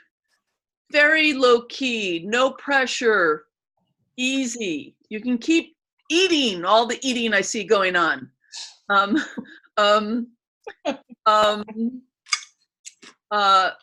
But I really would like you to, and Serena, if this, just be chill with yourself. Just like, oh, what did she what? I don't know, whatever. But I do want you guys to interview each other about if it works for you to think in 3 months, 6 months, 12 months. Again, very generally, no heavy duty, aspirational.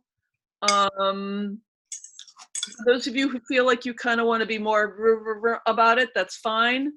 But just ask each other, take notes, and then switch after 5 minutes, okay? Do we take notes on each other's stuff too? No, you got to take notes on your own stuff. Okay. Okay, I'm not going to make you responsible for getting notes to each other. So just as you're talking, take a few notes. And if you're the questioner, just ask things like, something like, okay, what in a dream world, what might happen in the next 2 months? Excellent. What might happen the next 6 months? Okay, what might happen in the next 12 months? And if the person says something like, I don't know, or that freaks me out, just say, what would be a lovely thing? You could use your rapport, your curiosity. And if you really don't want to talk it, give the rest of the time to the other person. I mean, this is all consensual. The reason why I'm doing it is because for those of you who do want to move forward with something, if you don't do any planning, it definitely won't happen. It's just one of those things. I did send a link today, if you didn't have a chance to read it, short blog post from Mark Silver, basically saying, if your business is your way of putting a roof over your head and expressing the things you want to create in the world, then it needs your time and attention.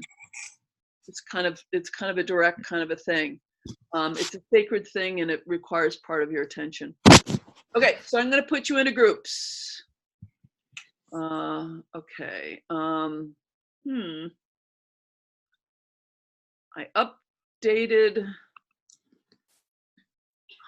I am the host, but I've just noticed I don't seem to have breakout rooms. Why don't I have breakout rooms? I updated Zoom recently, and all of a sudden I'm noticing I have this little thing that says reactions, so I can give you a thumbs up or a smiley face. That's new. But it doesn't say where I have manage. more meeting rooms. Shit. Where have the meeting rooms gone? Advanced sharing. Huh. Well, let me close out this. Close that. There we go. I just needed to make it bigger. Okay, I'm going to do manually. Create manager. Assign.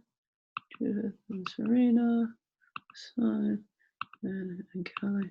Okay, so your window's going to pop up. And just join the room. I will let you know in 5 minutes when to change.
I know that was too short.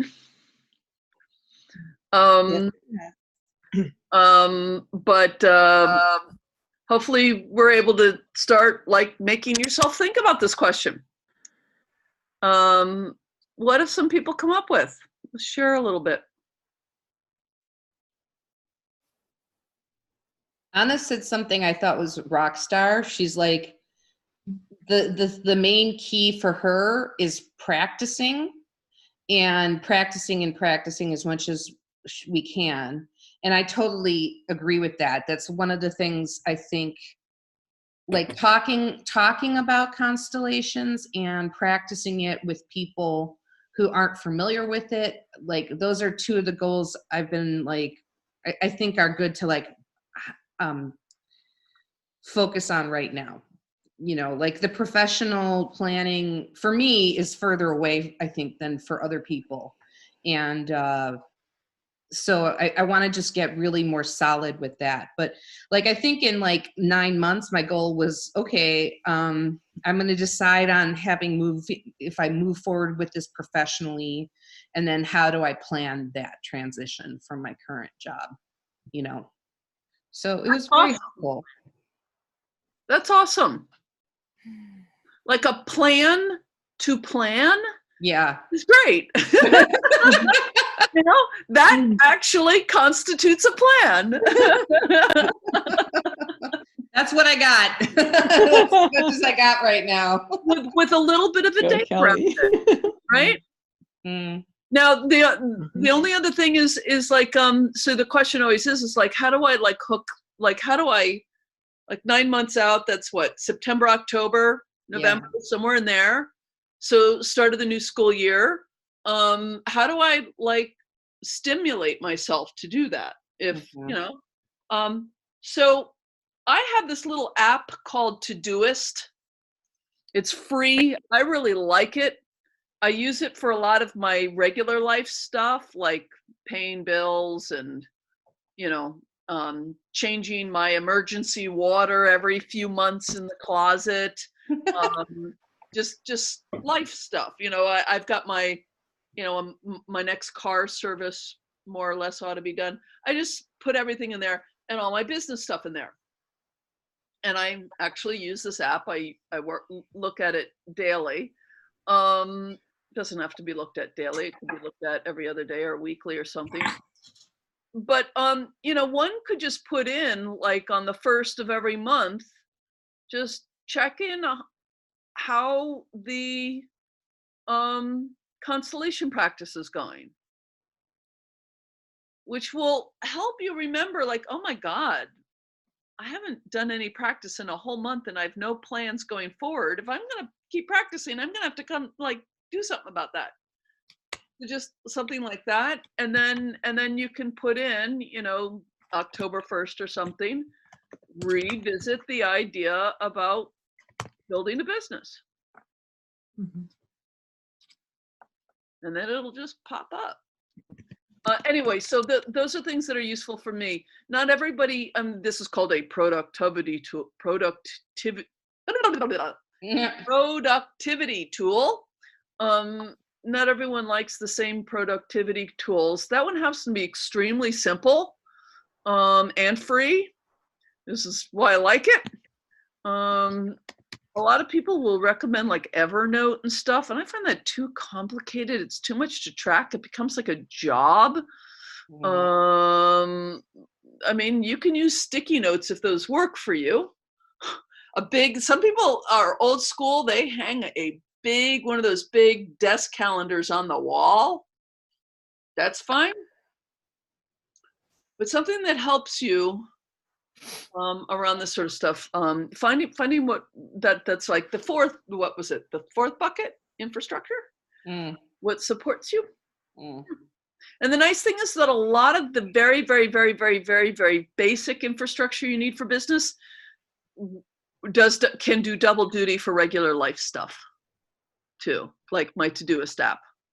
I use it for life stuff and business stuff. It works. If I didn't have a business, I could still find it really useful for all that shit that drives us crazy in our lives that we keep forgetting to do. Until you're like, I've got to renew my freaking driver's license, or whatever it is that comes up. Yeah. Okay, great, Kelly. What else? Other shares? I'm going to take a good look at my website. You made some great comments tonight, and I'm going to look at the whole thing because my interest in my teaching and my healing work with singing is just been getting much stronger while we're doing this, and I've also noticed my work getting even better. So I want to practice this and see how that is, and I think I'll understand more how I'm going to use constellations by just getting more and more comfortable with it and developing proficiency. I'm signed up for the June workshop, Right, which is really cool. Yeah. Yeah, and I'd like to be part of the study group. And yeah, the email that the very, very preliminary version of the email that I'm going to send out to my community, I'll get that done within the next couple months and send that out. And also, it's telling Serena, I've just noticed that my friends my age, I'm just not going to find much interest. I just have a lot of older friends who are very, very settled, done a lot of work. They're either therapists and have been in therapy forever, and long-term relationships. So they're not going to be very interested in doing this with me, but my friends who are a little younger than I am are. And yeah, I just have to like start with one person and then see what happens after that. Yeah. Yes to all of that. And I'm going to assume you know your friends better than I do. And Mhm. there's something about the age assumption there that I want to challenge a little bit. Mhm. Just sometimes, you were interested. And Cynthia. So you never know. Mhm. You never know who's going to be Right. interested. And my husband, the Yeah. people that I've been talking about it with are not interested. But Oh, yeah, I'll put it. Yeah, I'll definitely, I won't let that completely discourage me. They're going to be on the mailing list anyway. No. But thank you for Yeah. challenging it. Yeah, I think it's Yeah. the best. It is a little challenging for people who are professional psychotherapists. Just because this is just not a frame that's included in the training at all. It can feel a little challenging to look at it. I'm astonished at our mutual friend that not all of the rest of you know, but our mutual friend Cynthia, and how open she's been to it as an extremely late career psychotherapist, and a very gifted one at that. So Right. And the same with my husband. Yeah. I think that's from some people what I've gotten is I've spent years working on myself. I'm in a good place. I have no interest in taking on something new. And I'm with you on that one. Yeah. I've done enough. And with Yeah.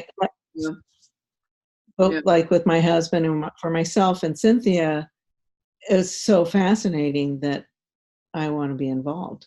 It blew my mind.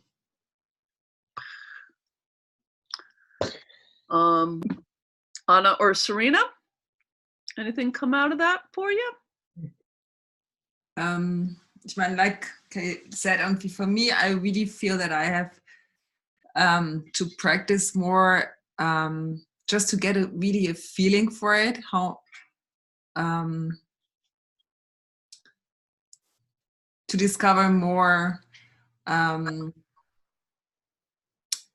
I really feel about it in a way. So, and how I want to integrate it in my life and in my work.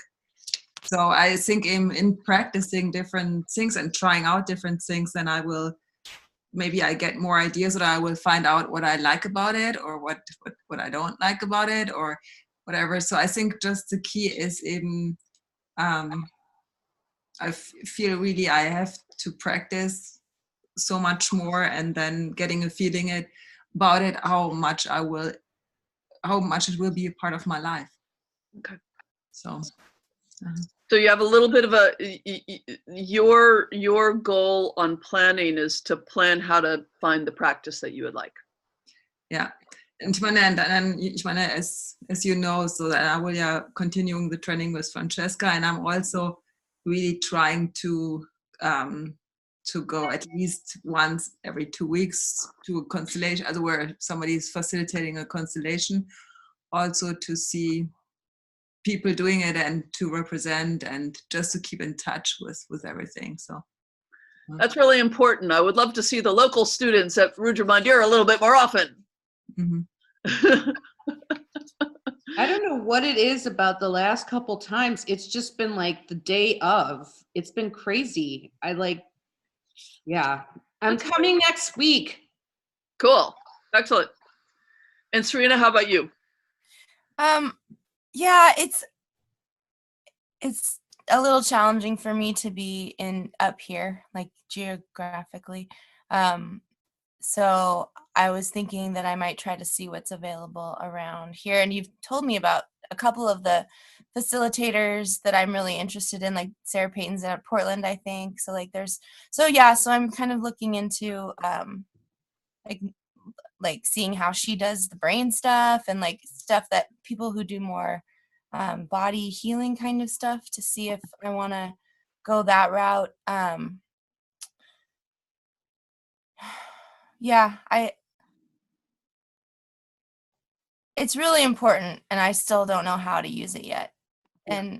And I feel like there's so much more that I need to understand about it before I can play with it and be really creative with it. And so that's kind of where I'm still at. I feel like I'm kind of still building the foundation, Mhm. and it's I think me getting myself to practice will be a really good thing, and I'm concerned that that will be difficult, or I don't want to say that, but anyway, it's yeah, it feels like my life is all in when it's in season, you know, like Right, right. And those kinds of things are perfect. Like Grace has been saying, listen, I can't even think about the advanced training because this is my intense season for my work, my job. And those are real seasonal things. Yeah. And it's actually better for us to plan with reality in mind rather than trying to plow through our local realities. You know, if we have kids, if we have a sick spouse, if, you know, I mean, these things that, you know, do take our attention. So if you include that, you know, maybe it's like, you know, having goal for reaching out to friends in the summer or whatever feels right to you. But working within the realities that are part of your life. And then, okay, so how can I work in there to get to these goals that I have? So invite you to work in those terms. Yeah. And stay in relationship with each other if you can, you know? Let each other know when you have a interesting success or a terrible failure or whatever, just to be in contact with each other. Okay. So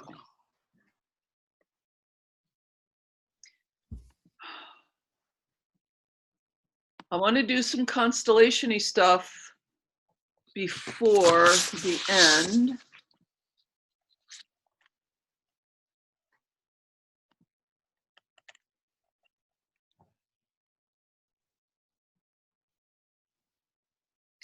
I know what I want to do.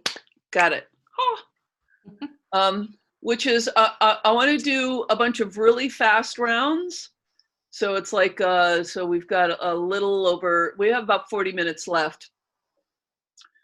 So that's about 10 minutes each or so. You know, 7 to 10 minutes each. And instead of finishing with the Heart of Business meditation, I want us to do you and your business live, like in people right now, so that I can facilitate it a little bit. Okay.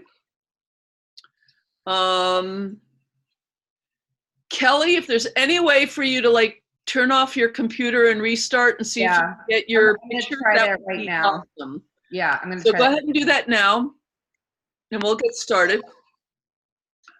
So when it's your turn, you have a choice.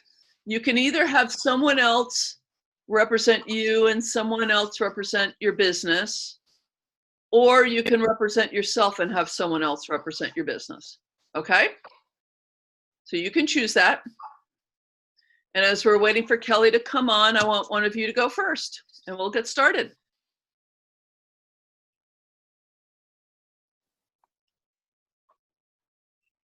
Don't raise your hand.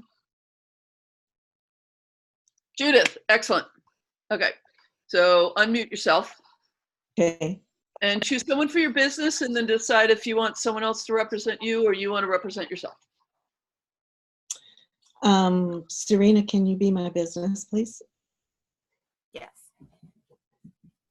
And if I'm representing me, I guess I need to stand up. You do. Let me see. Let me see how this is going to work.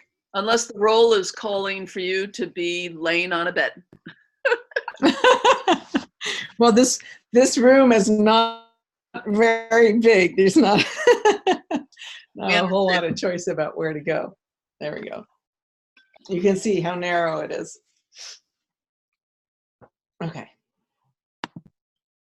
Oh, and Kelly's still having trouble, so she may not be able to represent, but she can still have a constellation. I don't know what's wrong. This is really annoying. Sorry, guys. That's right. So we've gotten started. You can keep playing. I'm going to mute you though, okay? Judith's business, how are you doing, please? As you look at Judith. I like her. Any more detail to the liking? Yeah, I'm enjoying when she smiles at me. And I kind of want to see her more. I would get closer. So before we fix it, I want to make the systemic move, okay? So I want you guys to observe this. So business, can you just say, I'd like to see you more? I'd like to see you more. Okay, so that's, we take the observation and move it into a healing sentence and movement. And then the adjustments can be made.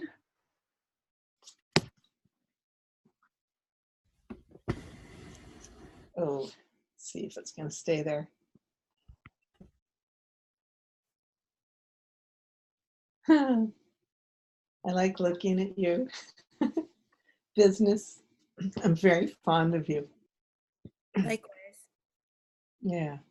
I mean, it feels very good and easy.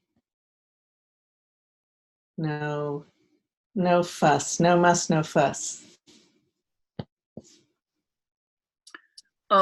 Business, did you get as close as you wanted? Well, I want her to be closer. I can't see her very. Okay. And so hold on, Judith. Don't try and fix it. Mhm. Again, we're doing constellations here. So business, just say, this is really nice. This is really nice. And I want to see you even more. And don't do anything, Judith. I want you to feel this longing your business has for you. Mhm. Okay? Okay. Again? Yeah. This is really nice, but I want to see you more. So feel that as a systemic meaning, just not as an arranging the video meaning. Okay? It's just straight to my heart. It just goes straight to my heart. And what happens in your heart? It's a pull and I have the longing back. It's really important what we're doing.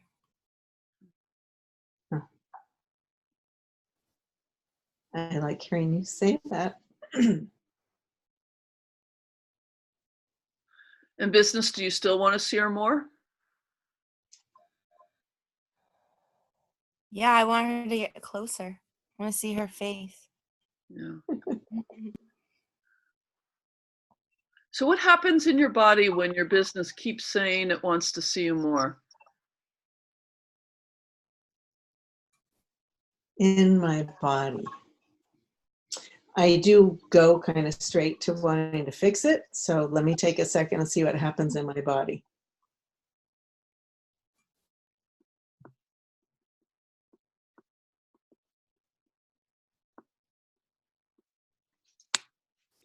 I'm not sure what to do. That's what my body is saying. Oh, yeah. So this is what I want you to notice.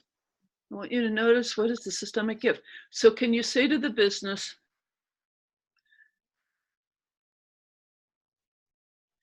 it feels really good, you want to see me more?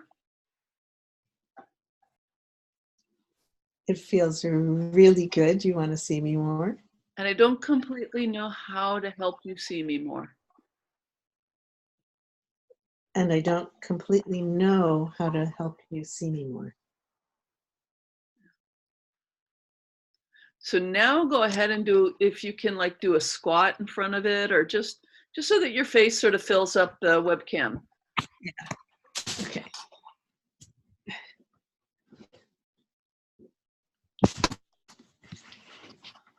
There we go.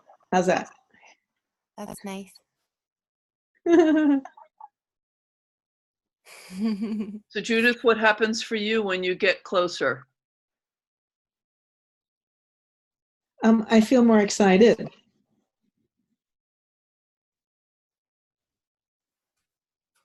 I still don't know what to do, but I feel more, I have more excitement. So try this sentence. When I get closer, something unexpected happens. Oh, Judith froze.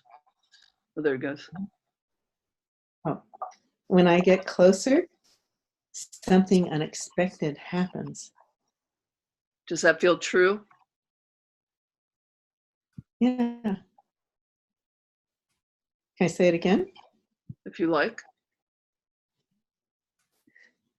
Business, when I get closer, something unexpected happens.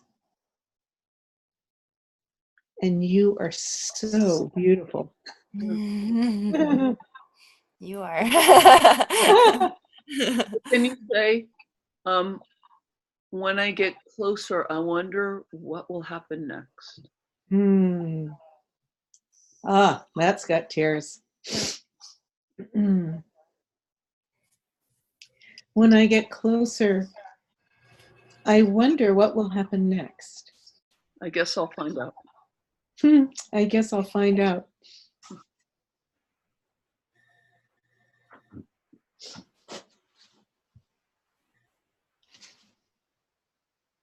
And how does this land for you, business? Yep. It's true. Okay, good. I think that's it for you, Judith. I think Okay. you've got some unexpected things up ahead. Okay. Yeah. Okay. When you get Lovely. closer, whatever that means, Okay. when you get closer to your business, something's going to emerge that's going to surprise you. Oh, that's lovely. Yeah. That just heats up my whole chest. That's a Okay. lovely thing. Thank you. So we will leave it there. Yeah. Okay. Thank you. Hopefully we get Kelly back soon. Thank you, Serena. You're welcome. Okay. So Serena, why don't you go next? You be the Okay. client and choose Anna or Judith to be your business, and then decide whether you want to represent yourself or not.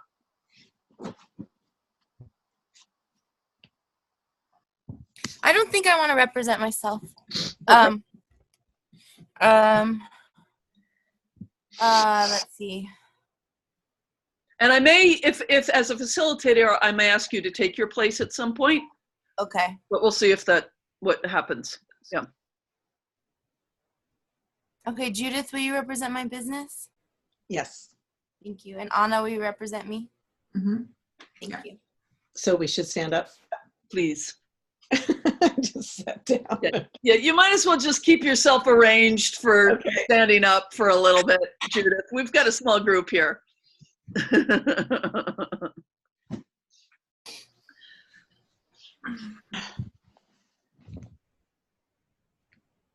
feel like the princess and the pea here.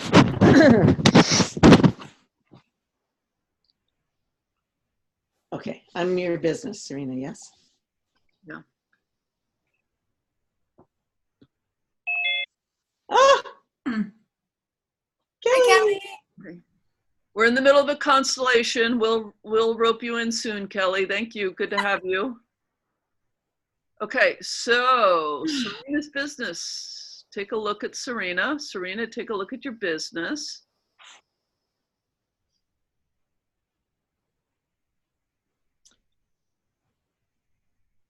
I have a similar feeling. I want to see Serena better. I want to see her closer. And what's the general feeling? I can't see you. How am I going to connect? Because you started out with a big smile, which gave me the impression of like, oh, that there was something positive you were feeling. I think it was just the whole thing that we're doing, and then seeing Kelly. Okay. so I hadn't really focused yet on Serena's representative, Okay. who again is the face is very small. Okay. For And me. Serena's representative, how are you, please, when you look at your business? I'm interested. I would like also to see more. That's a really interesting way to put it. It's really different from being closer. Can you say, I would like to see more? Mhm. I would like to see more. What happens to your business when you hear Serena say that? I get excited. I want her to see me more. So Serena's representative, do you want to see the business more, or do you just want to see more?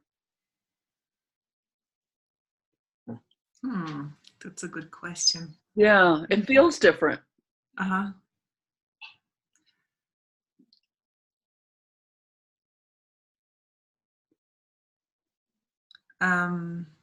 I really like what I see, and I would like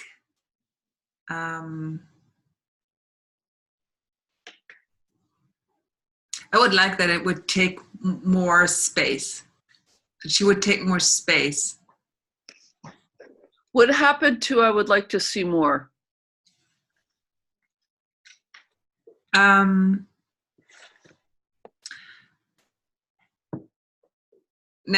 would just like that she would take over the whole screen. Okay. And business, how is that for you?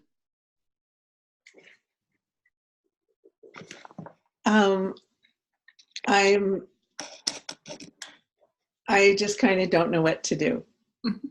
It's pleasing, but it also feels like a dilemma.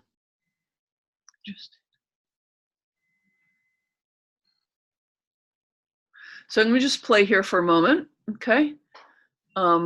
First, would Serena's representative get closer to the webcam? Is it okay when I'm sitting down? Sure. Mm-hmm.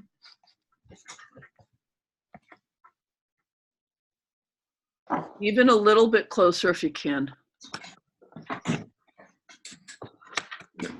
Like this or that? Yeah. Business, how is that for you? It's probably the lighting, but she looks more severe now. Yeah. And it made my heart kind of take half a step back. Okay. How is it for you, Serena's representative? If I don't look at me on the screen, then I like it. Then I would like to go like this. Wait,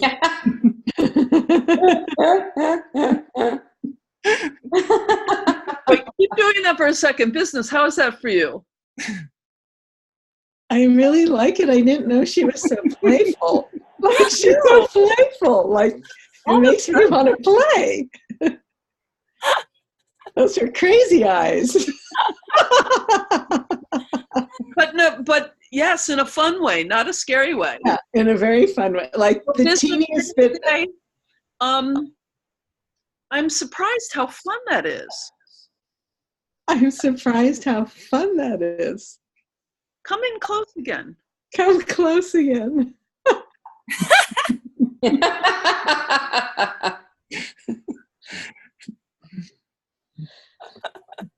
It is a little bit scary, but I know I'm safe, but I have a little bit of butterflies when you do that. Can you say it the other way around? I have a bit of butterflies when you do that, but I know I'm safe. I have a bit of butterflies when you do that, but I know I'm safe, and I really like it. Mm. I like seeing that you're playful. I didn't know that. It's interesting. It reminds me a lot of sort of like peekaboo. Like for some kids that can be really scary and like really, but like kids who can ride right on the edge of this is fun, Mm-hmm. like they get butterflies, but they know they're safe. And so then they can like ride the roller coaster of it a little bit. Mm-hmm. Yeah. Yeah. So, how is it for you, Serena's representative, by the way, to have this reaction and to come close? I like it. I like it. I like the whole everything we have together. I would like to see her that close as well. I would like to see her doing that as well. So give it a try, business.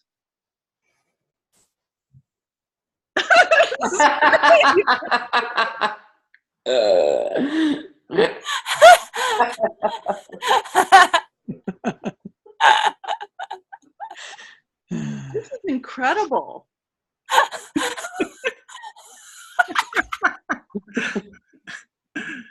So really what's going on here is some kind of interesting reparenting going on.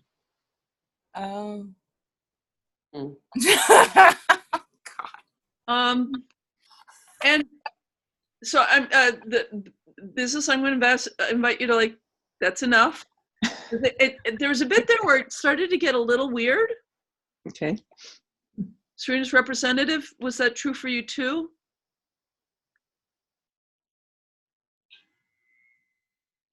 Serena's representative? No, it was not weird. It was No, not. it kept on being fun for you too. Okay, good. Maybe it was more Leslie started really weird. But there's something here about the business or work being able to be a mirror to reflect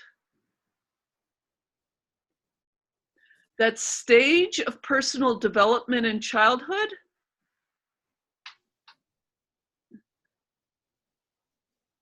where the parent and child could start to play together in slightly what we might call risky ways, but both of them know they're safe. It's kind of like the woo in the air with the baby thing, right? And the baby who doesn't know they're safe is going to be traumatized by that. And the baby that knows they're safe is going to be having the best time ever, right? The nice thing, remember the thing I said, a friend of mine once said that being self-employed and building a business is the best personal growth tool in the world. Because it will throw that stuff in your face and you kind of got to deal with it, so to speak.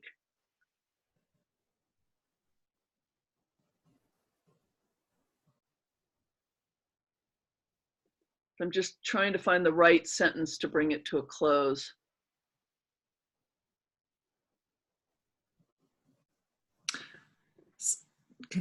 So who's the parent and who's the child? Is there one parent and a child? Doesn't irgendwie, for me it It feels. doesn't matter too much. Doesn't. I mean, reparenting in the sense of, you know what? Serena is a snowboarder, which I think is crazy shit, by the way. This is Leslie's frame. Yeah. But whatever went really right in childhood for Serena makes it possible for her to enjoy snowboarding so much. Right? That ability to kind of ride the edge and have fun with it and take some spills and like, oh, this is part of the package. I don't feel like the universe just turned on me because I fell. Right? Woo, great. Let's get up and do it again. In NLP, there's this thing called transferring a resource, where we have an ability in one context that we want to transfer to another context. So it's almost like whatever she learned she got really well in childhood from her parents that made snowboarding so, in a sense, easy for her. She wants to transfer into business and work.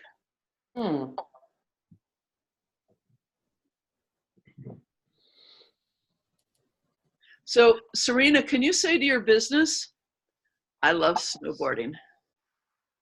I love Yeah. snowboarding. So, me? Yeah. Oh, me. I love snowboarding. And business, can you say, I love snowboarding?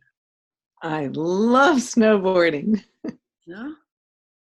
And I don't know what that means. If there's a literal connection, probably more of a metaphorical one. But if you can know, just, I'm going to leave you with that. There's something about that being able to ride the edge and knowing you're safe and you're okay enough. And it's fun. That's showing up in here.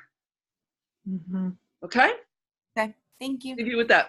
Excellent. Step out of the roles. Thank you. Anna, your turn. Choose someone to be your business, and if you want to be represent yourself or not. Kelly, would you like to be my business? Your business, yes. And Judith, are you okay with representing myself still? Yes. Yeah? Thank you. Mm-hmm.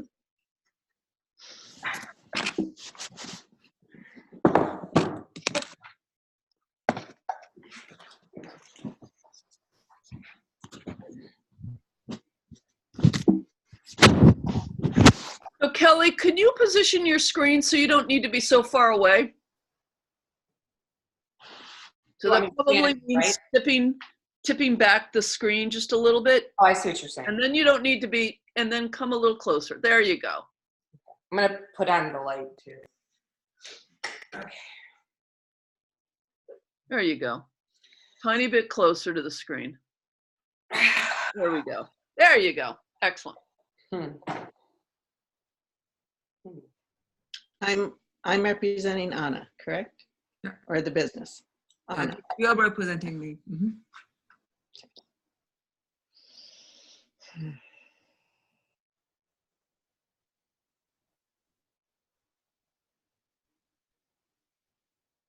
Business, how are you if you look at Anna?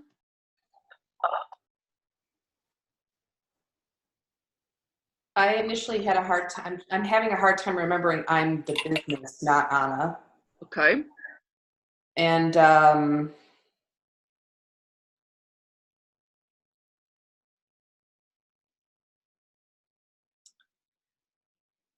feeling neutral. I feel a little disconnected. Which is the flip side of being merged. Because both of you had the question in the beginning, what am I representing? So business, can you just take a moment and just do a little differentiation? I am Anna's business and that is Anna. I am Anna's business. Look into the screen as you do it. I am Anna's business. And that is Anna. I am Anna's business and that is Anna. What happens for you when you do that? Whew. Yeah. I got some tingles up my spine and I feel lighter, actually. I feel like more alert. This is something very important that Mark Silver teaches. When we're solopreneurs, we often have a sense of we are our business. And it's actually a really important developmental thing to recognize that we are not our business. So that's really interesting. Anna's representative, how are you, please? I am Anna's representative, and that over here is Anna's business. And I'm going to ask you to change that just a little bit. Can you just say, I am Anna, that is my business? I am Anna, that is my business. And how is that? I feel just a little on edge because I don't feel very connected to the business. And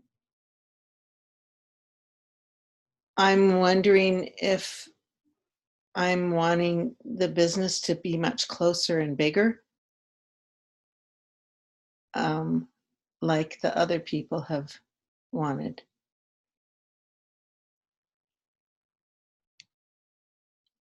Oh, I like that better. So go back for a minute, business. So Anna, can you just say,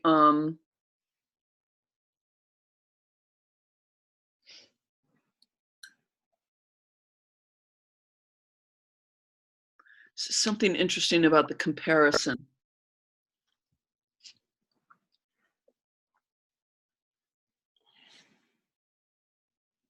We'll just leave it. Just say,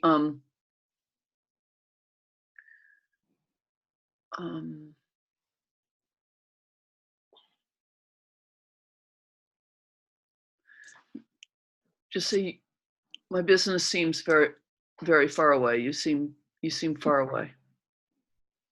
You seem far away. Now, business, do you want to move forward in response to that? Can you say that one more time? Business, I would like it if you would move closer to me so I can see your face more. So before you do it, I want to know your reaction to that, business. Yeah, it seemed reasonable. Okay, then go ahead. I just don't want you guys being compliant with each other. If the business doesn't want to move closer, I want to know that. There was something about the way she changed the phrasing that was like, oh, okay. Completely changed it. Totally changed it. Yeah. Yeah. Okay. Yeah. Does this help? It's very nice. Before you ask that, how is it for you, business? I like it. I feel like I'm actually almost seeing myself more clearly in a way, and that's bringing me into more focus. Like I'm able to focus more on what's going on. That's actually an extra strange bonus of Zoom, is that representatives can look at themselves, which when you're in a room you can't do unless you have a mirror. So business, look at yourself for a moment. Just let yourself look at yourself for a moment. How is that for you, just to look at yourself? It's not bugging me, which is nice. Because a moment ago you were saying, it's nice to see myself better. Yeah, I mean, I feel like there's something about the light. I just feel like my eyes are clear, like I can see pretty clearly, which is nice, and things look in focus. And although Anna is not in focus, but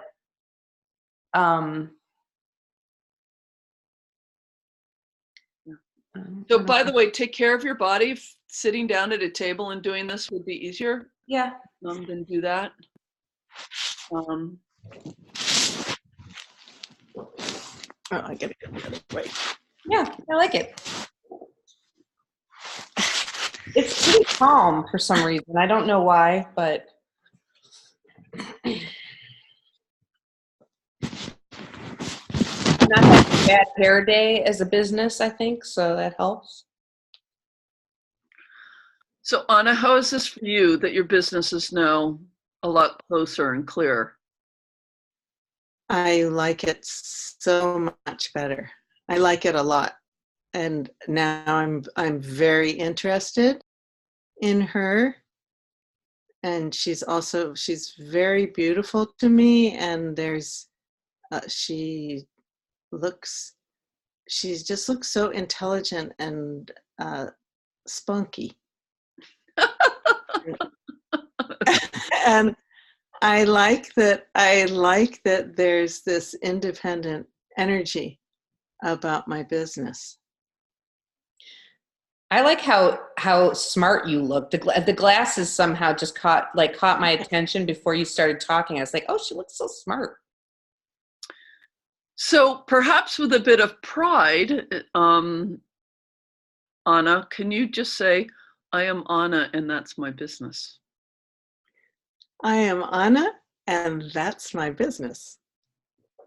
Actually, can you say, I am Anna and you're my business? I am Anna, and you're my business. And then one more time, instead of underlining my, underline, excuse me, rather than underlining your, you are, underline my, I'm not speaking. Say it this way, I am Anna and you're my business. Yeah. Okay. I am Anna, and you're, I am Anna, and you're my business. How's that for you, business?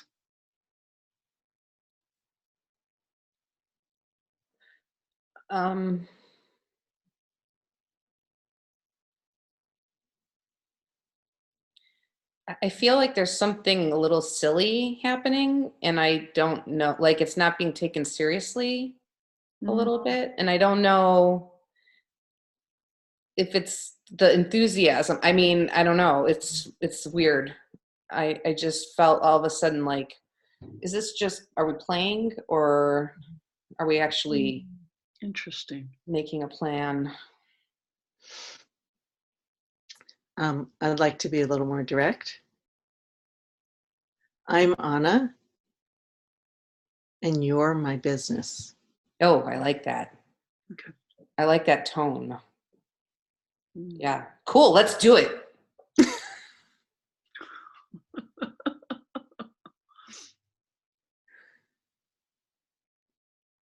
I think She that's said, good, Anna. she knows what to do. I don't know what to do. She says, let's do it. I'm like, I don't know what to do. And there are interesting stages. I mean, in terms of these I've seen every imaginable variation in these constellations. And sometimes there's a stage of business where there's a way in which the business has some momentum, some inner momentum that it's our job to follow. And other times, you know, we have to captain the ship and drive things more. So there seems to be some inner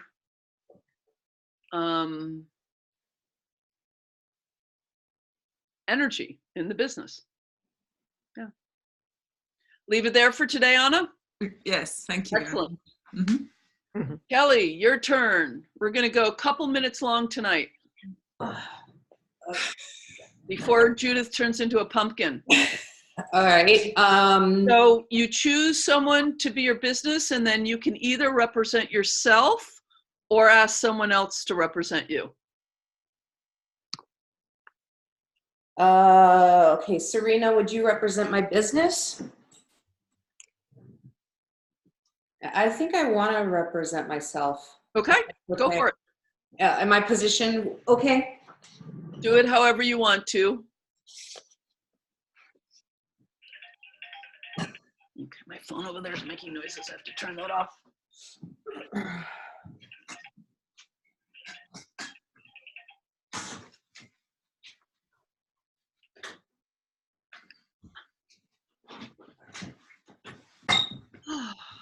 Okay. So Kelly's business, take a look at Kelly. Kelly, look at your business. Kelly's business, how you doing?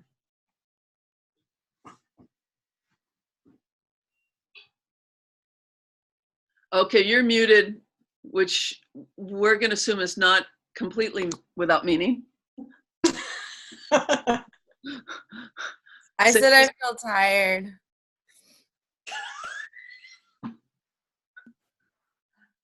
I'm sorry, say that again? I feel tired. And what is it like to look at Kelly?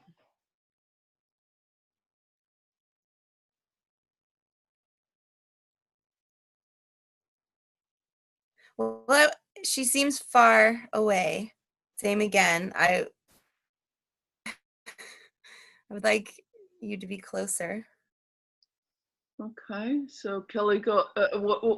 Before you move, what's your response to that? I immediately just felt, oh God, like I'm gonna fail this. I'm gonna fail this. I'm not gonna be enough for this. Um, the first thing I saw was her yawning. Was the business was yawning, and it's kind of like I wanted I feel I need to ground and make some choices, which is why I wanted to represent myself. And then now I'm like, Yeah. So I'm going to do something a little counterintuitive. Kelly's business, could you take one step backwards?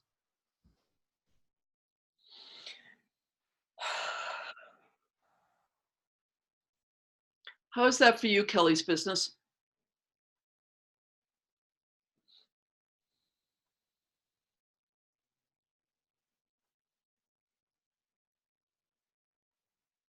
It's okay. Like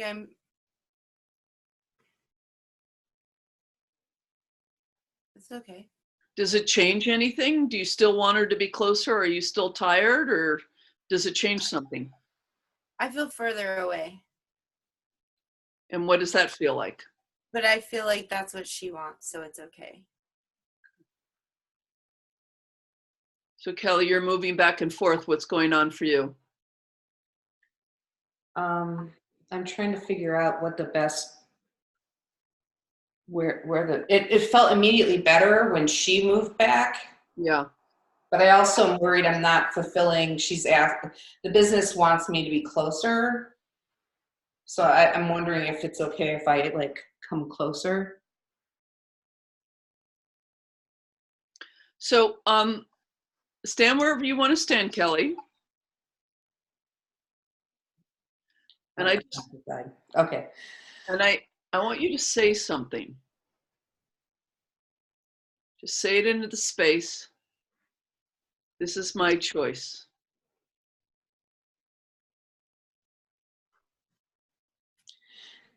This is my choice. I don't have to or not have to. I don't have to or not have to. It's my choice. It's my choice. You're my choice. You're my choice. No, I don't like it. What's the it that you don't like? I don't like the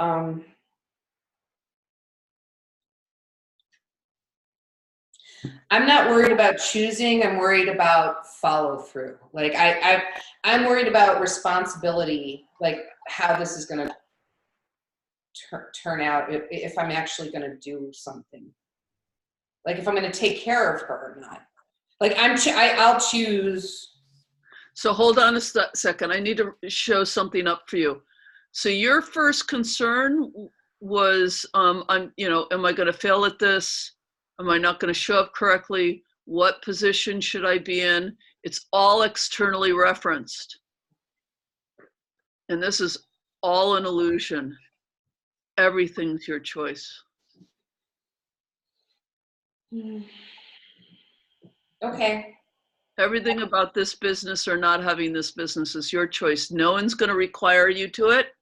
If you try it and it doesn't work, it's just, there's just no, yeah. Yeah. Okay. Yeah. So. It's not a person I'd be letting down or the business is just it's a business. It's an idea. It's not your 2-year-old child. Right, yeah. Not your boss either. Right. So can you just say the sentence, it's my choice? It's my choice. It's my choice. So business, how is it for you when you hear Kelly say that?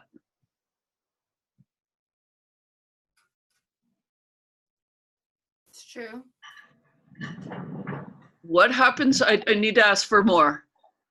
What happens inside of you when Kelly says, it's my choice?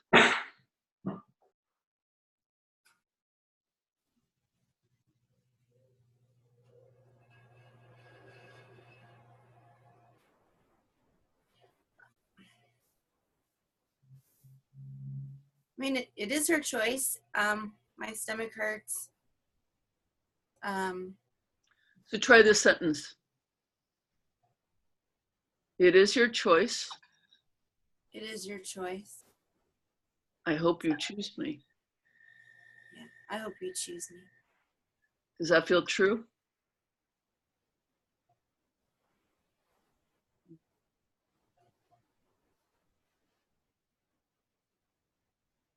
I want you to choose me. Yeah. I want to choose you.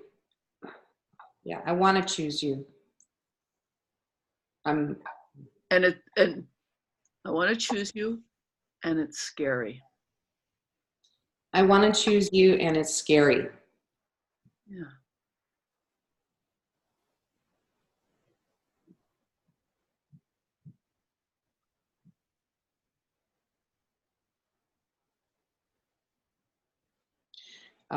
Should I add something or no?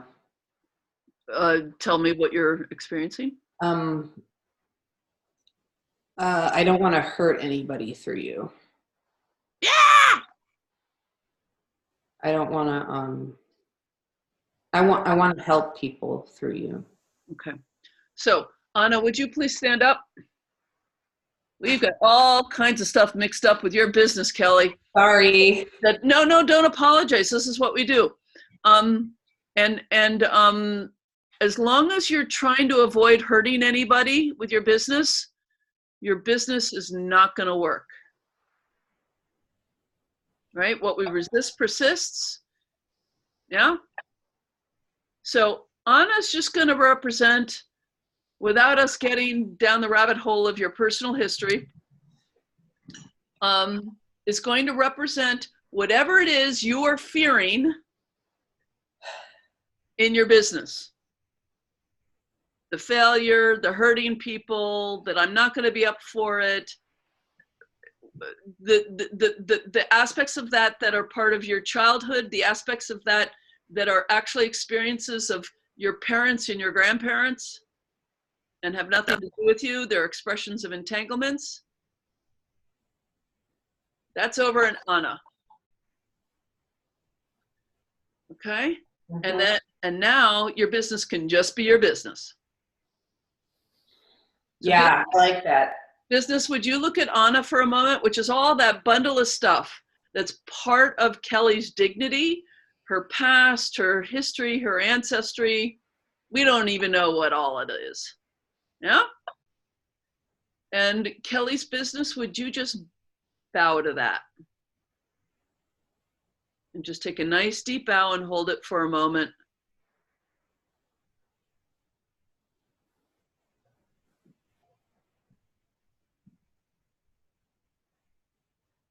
Yeah? And can you say, Dear Kelly?